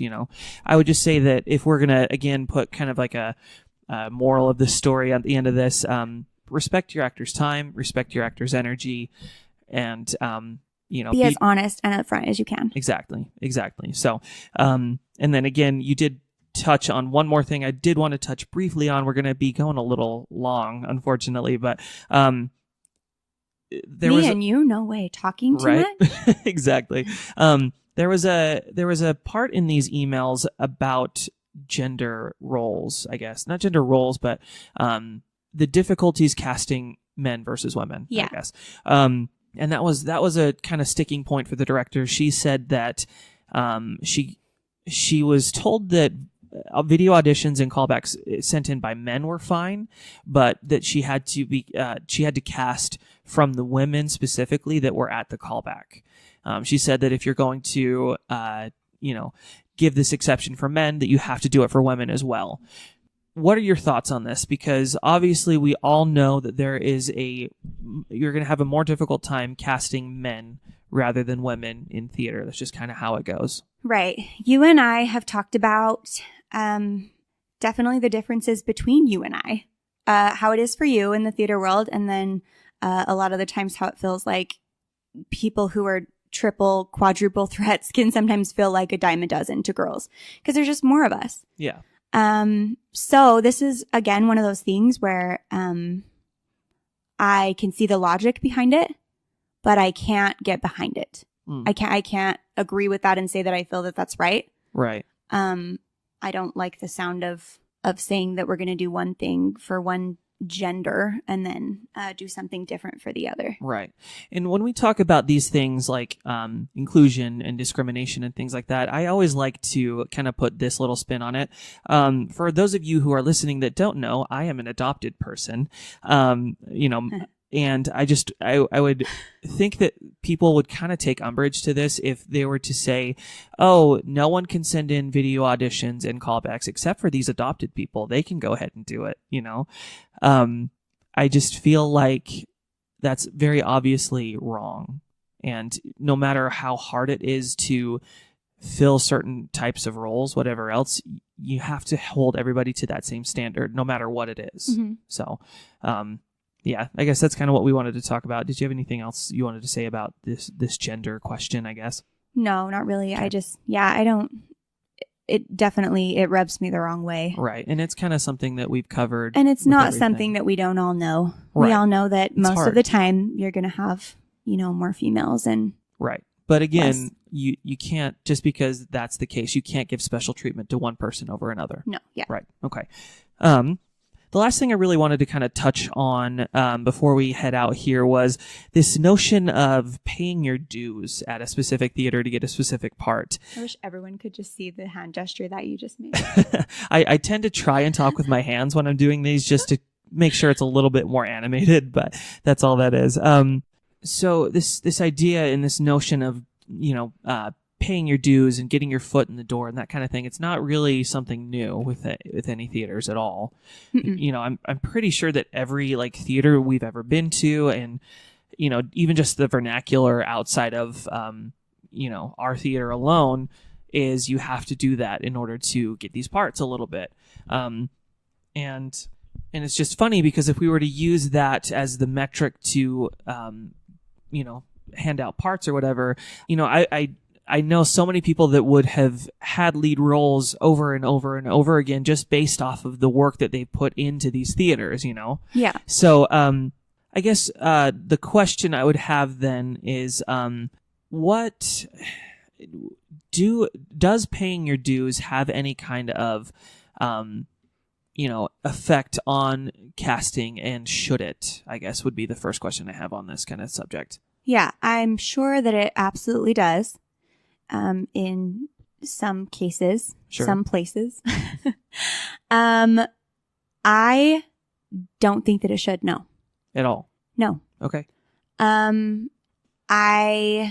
would like to think that if you are going to have your auditions and then you are going to have your callbacks, I think what I've said 5 times throughout this is that those need to count for something. Mm-hmm. And I respect the idea of going based off of, you hear people say I think they'd be great for this part, but they really need to bring it at callbacks. I'm down with that idea. Right. I think that you should have to. I think that you should have to earn it.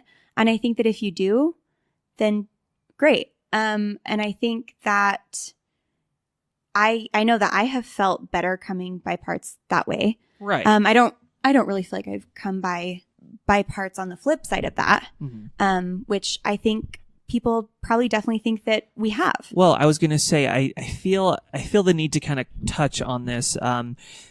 There's a little bit of a stigma that I've seen around about Midvale, mm-hmm. about how they kind of hand parts to their favorites. And not even just seen around, we've had this said to our face as well. Yeah, that's true. I had multiple people. Yeah. And I would just say to those guys, go ahead and come on to a callback and just, yes, please. Yeah. Honestly, the people that think that because I've heard it made mention that it is similar to auditioning at the Hale only in terms of politics, that it is exclusive and really hard to get into. And I don't agree at all. No, I feel like it's funny because Midvale Main Street Theater may be in a different category than some of the ones I'm about to mention, but I feel like some of the, I guess I can't even say theater names, but some other theater companies that are maybe more on a community basis have very similar, if not identical, cast lists just over and over and over again. But Midvale's, you'll see at least 50% of the cast list is new people. Yeah, honestly, there are several new people in literally every show. Right. And we don't bring this up just to kind of defend Midvale, although sometimes I feel like it's necessary, I guess. Well, of course we would feel that way, right, if we don't agree with what's being said. Right. And I will say too that these new people, I don't even feel like it's just for the sake of casting new people. I think that is, I'm sure that that's something that's important to the owners and to the people associated with the theater, is to bring in new talent and, sure, have that people on said, the stage. though, but I have attended so many of those callbacks, as have you, mm-hmm, and they're not, I've never disagreed with a new person being brought in over. I can see why they were. Mm-hmm. Exactly. Yep, I can see why they were. So, just to kind of reiterate this point and to kind of flip that, I think you and I both have had experiences where we didn't bring it at callbacks, and ultimately our dues, quote unquote, didn't really make the difference there, Yeah, a big one that I'm remembering, and I don't mind specifying shows for this example, But a big one for me was that the upcoming show at Midvale was Legally Blonde. And that's one I was super excited about. Part of the reason was because there are so many good female parts for that. And that is not always the case. A lot of times that's not the case. Right. But there are like so many good female leads. So I was really excited. And I think my audition for that was fine, but I remember that I just was having such an off day. And it was by far the worst callback that I've ever had. And it was like the more things that they had me sing for, like the worse it got, because I just got so in my head about it, and it was not good at all. And I had done 3-4 shows by that time, and I'd had decent parts in a couple of them, like good parts for sure, leads. And I got cast as ensemble in that, and there are like 5 like good female roles for that. And I remember, like, I was bummed for sure, but I really was just bummed at myself. Right. I wasn't surprised. And I actually, looking back on it, and probably even at the time, I respect that. Because they knew what I could do, and I didn't showcase what I could do. And I even remember, I think I wasn't super familiar with one of the songs, and that really threw me, and I didn't do amazing, and it was a super belty, like difficult number. And I think I even remember Tammy being like, Ash, you can do this. Like you can hit these notes. And I just was really in my head about it. Right. And she knew what I could do, and I didn't. And the way that my callback went, the part that I got reflected that. And I think that that's exactly how it should be. Right. And that's not my only experience with that, but it's definitely the biggest one. I wanted a part. I had paid my dues there. They knew what I was capable of, and they didn't cast me based off of what they knew that I could do, but based off of what they saw at callbacks. And what is the point of callbacks if not to go off of your callback? Exactly. Well, and something that I actually just thought about as you were saying this, you mentioned 5 good roles for women in that. And I went through all of them. All 5 of them were new people to the theater at that point. Wow. Yeah, exactly. So, they were. So that's crazy. Yeah. I would assume, and I'm not certain, but I'm sure that you're going to say, you wouldn't have wanted to get those parts over these 5 newcomers just because you'd done stuff at the theater before. No. And that's why when a lot of this stuff is said about Midvale specifically, I definitely don't agree, but it also doesn't make me feel super defensive, because I know that it's not true. I know that those parts that I've come by, I gave it my best at callbacks. And I know that because I've had those really awful ones, like we just talked about. And then there have been times even where I felt like I was pretty neck and neck with somebody, and I could see why it went the way that it did. And that's happened before, just to give an example, with somebody who had been at the theater for less time. So it wasn't about them paying their dues. If they were going based off of that, I had been there longer. Right. But I can think of a time where I'd gone up against, a friend of mine for a role, and I can see how it's pretty neck and neck. And, I know that this isn't the way that it is for everybody. I know that not everybody is going to be like, oh, I totally understand it, and I didn't even feel bad. In this scenario, I didn't feel bad, because I was like, yeah, that person's right for this role. Right.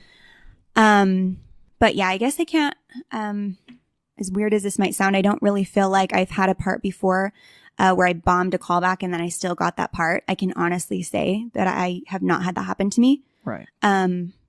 But to be fair, I can definitely say that I have bombed some callbacks, and the role that I got reflected that. Right. So I will say that for Midvale, and I'll always say that as long as that continues to be the case. Sure. So. And again, we don't bring this up necessarily to toot Midvale's horn or whatever else. I do recommend coming auditioning at Midvale. I love what you said when you said that if you feel this way, we challenge you to come to a callback, because you will see. Yeah. And that's what a callback's for. That's what a callback's for, is to see the talent around you and to see why somebody might get a part over you. And again, it's subjective. Right. So, not everybody's going to agree, but to us, to me and to you, the times we have got the parts we wanted, the times when we haven't, we've been able to see why. Exactly. And yeah, the last thing I wanted to kind of touch on here is the kind of circles back on this idea of having a good reputation with a company. I'm wondering what your thoughts are here is if you have 2 people that come to the theater, I guess how am I going to say this? I guess that one person, well, they both have comparable talent. One of them's been doing shows at your theater for a while. The other is a newcomer. We've talked about how important it is for Midvale specifically to bring in new talent. What are your thoughts on kind of giving this performer anything rather than bringing in this newcomer, if you have those thoughts at all? I feel like if it really is neck and neck for you, and this is one that I would weigh the opinions of my production team too. I think that you'd have to like really get others' opinions as well on this to make sure that everybody really feels that it is like a neck and neck situation. I don't see much wrong with going with the person that you know. And this isn't about, I wouldn't even call it paying your dues. I would say that you know that this person is good to work with. And that doesn't necessarily mean that you don't cast the other person. I mean, maybe if there's still another part for them in the show, even if that means an ensemble role and you get to see how they are to work with, that's one thing. Right. But I mean, you've always got to make a decision when two people are neck and neck, whether you've worked with them and whether you know their work ethic or not. So if you've got something else that you know is a positive, I guess I couldn't blame a director for going that way in that direction if you know that they're good to work with. I agree. It is important to get new perspectives and everything like that, but there's always this kind of danger of striking out with this person and having this person be a D word or, bringing some kind of weird baggage to the production. So, I think that if we're talking about that instance, as far as paying your dues, then it does make sense to weigh that.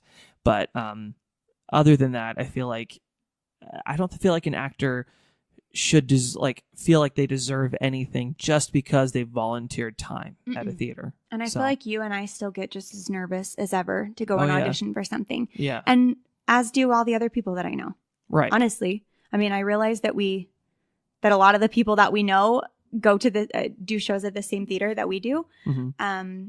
But we all get crazy nervous. Right. We don't ever feel like we've got it just because we have had a good part in the past, because we know that callbacks count for something, as they should.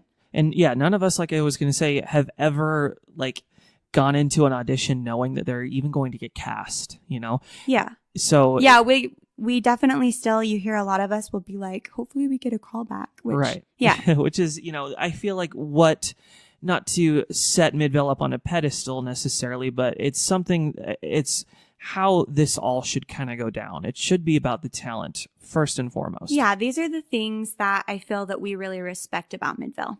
Uh-huh. These are things that have been, I feel like we're addressing them because people have, there is kind of a stigma that we've heard circulating, and we've even had said directly to our faces, as we've talked about. So I am just fine with addressing that here. Right. Because we're better than to talk about it here. But I feel like we are just addressing those specific things that we've But heard. Again, it's, to keep this in the kind of general perspective, I think that as an audience member, even, I would want to know that this theater is only looking for the best talent. I would never want to go to a production knowing that they turn down better talent, just for the sake of the actors on stage. I always want to know that my callback is going to count for something. I feel like I can definitely have respect for a company that weighs the performance that I give at a callback. I think that is an ethical way to handle things. I think that that's the point of having a callback. And if I bring it at a callback, then I think that should be reflected. And if I don't, I think that should reflect the part that I get, or that I'm not cast. Right. But I also think that if a director has got a clear idea of who they want for a part, and there's nothing that can be done, as we talked about, and there's nothing that can be done to change their mind, no matter how, amazing somebody might be that comes in and gives it their all. I think that should be made known to all of us as actors volunteering our time beforehand. And as long as those things are going on, then I think that that's really all you can ask for. Sure. Perfect. And something that I was kind of thinking about too is that when we don't get these parts and we, have these emotions and everything like that, I think about a quote that I can't, attribute to the right person at the moment, but I've heard it said that the best tool you have for growth is failure and not getting what you want. And that's something that if you're looking to educate people and you're looking to make them better performers and everything like that, you should also almost feel that obligation to show them that they still have that room to grow. Yeah. So it's just, that's something that we need to keep in mind when we're going into casting, and this whole notion of paying your dues. You may not be doing what's right for the performer if you do that. Yeah. So, definitely a thought there. I agree. That's a really hard lesson for all of us to learn. I feel like we've all been there and it sucks. Yeah. But it makes a lot more sense if everything was upfront. Right. Everything was done in a respectful way. Yeah, for sure. So, my plan here was to kind of jump into the press release that the Empress put out after the fact. Kind of touched on what these emails said versus what the Empress's press release said in regards to why this director was let go. Yeah.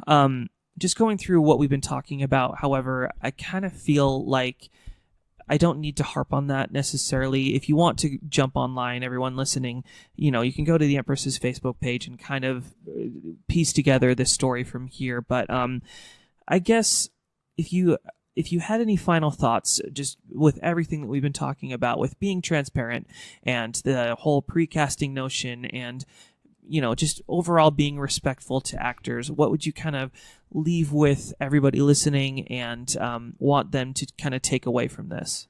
I feel like you just touched on like all of the things, but I would hope that the takeaway would be that word of mouth is important. There's a lot of power in that. And I think that if we can be mindful of that and know the power that it can have and be honest in the information that we're kind of spreading around and, not perpetuating information that we maybe don't know firsthand. I think it's important to trust your personal experiences with people. I think it's very important to conduct yourself in a professional way and a respectful way, especially if what we're wanting as actors is, respect for our time. That goes both ways. Yeah. And then obviously that being upfront and transparent is something that we would like to see more of, something that we definitely respect. And it's just always a good idea. I don't really see what harm can come from being upfront. Right. It's a good way to... Well, and to kind of piggyback off that, I think that what everybody has learned over the last week or so is that us as actors and as performers, volunteers, whatever word you want to use, we have a loud voice. We talk to each other and we look out for each other and everything like that. And we're so super passionate about exactly everything. I don't think that any other hobby is going to have a podcast dedicated to, ethics and everything like that. Yeah. But I think what you're ultimately saying is that we need to use that voice in a responsible way.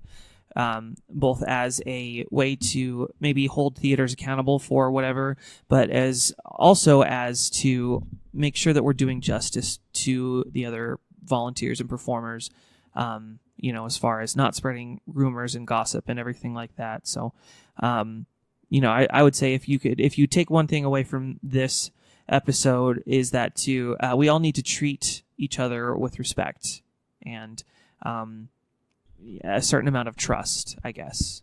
Is that kind of what you're getting at here? Yeah, it is. And something that is important to me that we've touched on and that I just kind of want to conclude with is that I would love to, as an actor, not have this feeling that if something's handled in, a blatantly disrespectful way that I need to just get over it, because I don't want to burn bridges or have people thinking of me as someone that's difficult to work with. I would love if I felt like there was more understanding that none of us are perfect on either side. And that this latest thing ended up being like a learning and growing experience rather than just like some big scandal that it was easy for us to all point fingers at. I know that it definitely had me thinking about things that I didn't agree with. And I know that our goal here has been to shed some light on all of that and to address concerns that it seemed like were the biggest concerns that people had based off of comments and reactions and everything. But just to keep it moving in a productive direction. Yeah, and that's the whole point of this. It's never been about just attacking for the sake of it. We want to try and discuss ways we could make things better. Yeah. So to that end, everybody listening, if you have any thoughts on exactly that, how to make everything better or anything else, please let us know for sure. If you disagree with what Ashlee and I have been saying, go ahead and let us know about that as well. You can either just comment on the Facebook page, you can email me at mmstpodcast@gmail.com, or you can record a voice clip and send it in to me and just send it to Michael because I'll probably cry. Sure. Please leave Ashlee out of this. But yeah, I would love to hear back from you guys. Maybe Ashlee not so much, but I would love to. Anyway, I'm over here just like, it's fine. It's all fine. Yeah. Don't look at me. Well, on that note, thank you so much, Ashlee, for hanging out.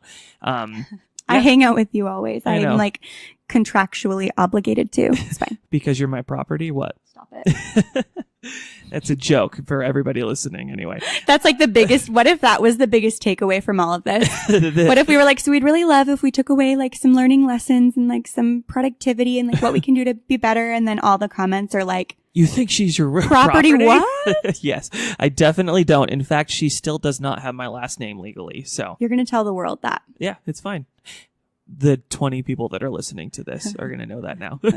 Anyway, well, yeah, thank you so much, guys. Stick around. I have just a, 5-minute little conclusion I wanted to. We have more talking. Yeah, exactly. Thank you so much for listening, though, up until this point, and we'll talk to you soon.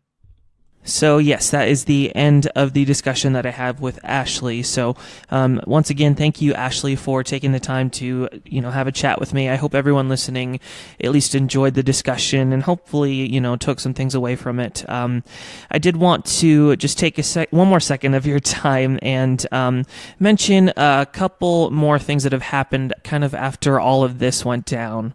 In the days after the email chain in question got posted, I saw a flurry of angry Facebook comments and status updates.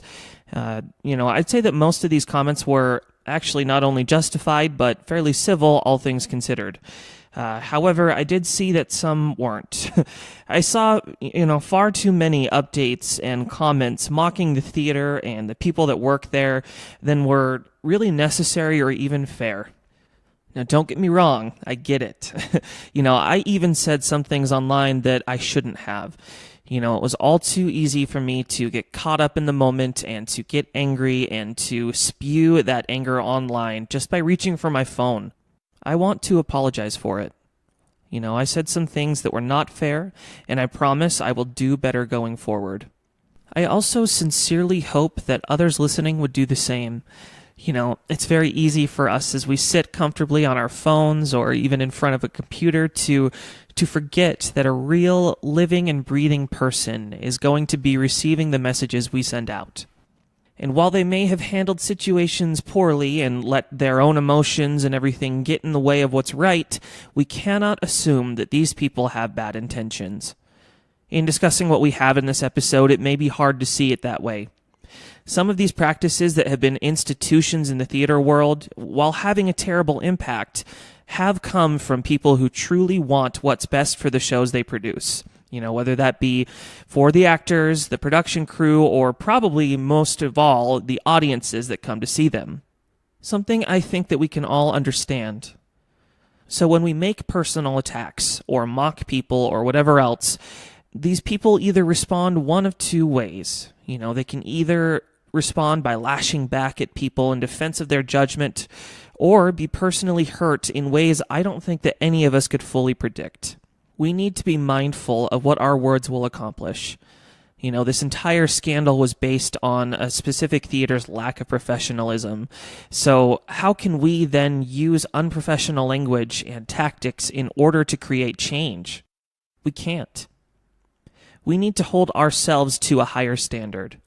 If we want to create change, we must start with ourselves and make changes that harbor professionalism, trust, and care within ourselves. Next, I wanted to remind people that there are inadvertent casualties of this holy war. After everything that has gone down, I actually reached out to a friend of mine who's currently working on a show out at the Empress. This person told me, while this particular drama hadn't affected their show directly, that they were now worried that no one will come and see their production, and that their months of hard work would be spent on nothing. This is something that we need to be mindful of. While you may not respect the institutions that have handled these situations so poorly, the actors and production crews not involved with these problems at these certain theaters should not be held accountable for them. Now, I am not saying that you're wrong to boycott a specific theater, and I'm obviously not saying you're wrong to speak out about these situations as they come up. But we also need to continue to support Utah's theater community and make sure we foster the same growth we're demanding from the higher-ups here. As much as I may not want to support the Empress at this point, I will be there to see this person's show. I will be a good audience member, I won't speak out about anything while I'm there seeing the show, and honestly hope that this show will be a success. And I would encourage everyone listening to do the same. Support the talent in the state, even if doing so makes you uncomfortable. We can still spark change and growth as we support one another. Finally, the Empress and Ty Whiting himself did publicly apologize about the events that have transpired at the Empress Theater.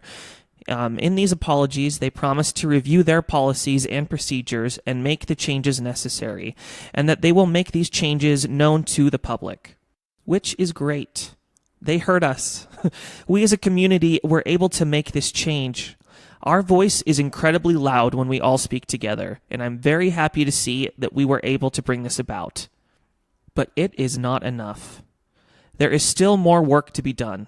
There are still things that create a toxic and untrusting environment for all performers in the state, and these policies will continue to stand unless we tear them down. We need to speak out about them. We need to point out what changes need to happen and then hold these theaters to it. In the case of the Empress, we need to make sure these changes are announced publicly and make sure that these changes remain in place. In the case of other theaters, we need to reach out to them. We need to start a conversation with them and show them that they need to make changes so we can make sure we all have trust and transparency. If this doesn't work, speak out. Let others know that these theaters, production members, or executive boards won't change and that we need to hold them accountable. If we can do so, if we can foster trust, transparency, fairness, and most of all, love and respect, we can create the theater community we want. Thank you all for listening. I did want to remind everyone here that the opinions included are mine alone and were not discussed with anyone affiliated with the Midvale Main Street Theatre. I also wanted to remind you that I would love to hear your opinions and feedback on this, Please feel free to comment on Facebook, email me, or even send in a voice clip, and I will do my best to feature it on this show. I would ask, as I've asked earlier in the episode, to keep these comments professional and civil. However, I understand that you can do whatever the hell you want. You can attack me if you really feel the need to. I'm especially sensitive to fat jokes, so go ahead. Finally, I did want to state once again that all of this has come from a place of love and wanting to make a better theater community. And again, if anything I've said does the opposite of fostering this, I sincerely apologize. Let me know that if I'm wrong, and I promise I will make the change. Thank you very much once again, everyone. And until next time, we'll see you. As always, the Midvale Main Street Theatre podcast is sponsored, funnily enough, by the Midvale Main Street Theatre. Check out new and exciting updates on everything going on at the Midvale Main Street Theatre by going to www.midvaletheatre.com or check them out on Facebook and Instagram at Midvale Main Street Theatre. You can find show notes and much more by going to our podcast's Facebook page at facebook.com/MMST Podcast. Special thanks to Ashlee Howell, Joel Clark, and Matthew Petrucci for help making this show happen. I owe you guys the world. I've been Michael Howell, and this has been the Midvale Main Street Theatre Podcast. The views expressed have been mine alone and do not necessarily reflect the views of the Midvale Main Street Theatre, its owners, or volunteers. If you've liked what you've heard today, please consider finding the Midvale Main Street Theatre podcast on iTunes, Stitcher Radio, or whatever podcast listener you're using and dropping us a 5-star review. You can also find us on Facebook, Instagram, and YouTube at MMST Podcast. Thank you very much, and until next time, we'll see ya.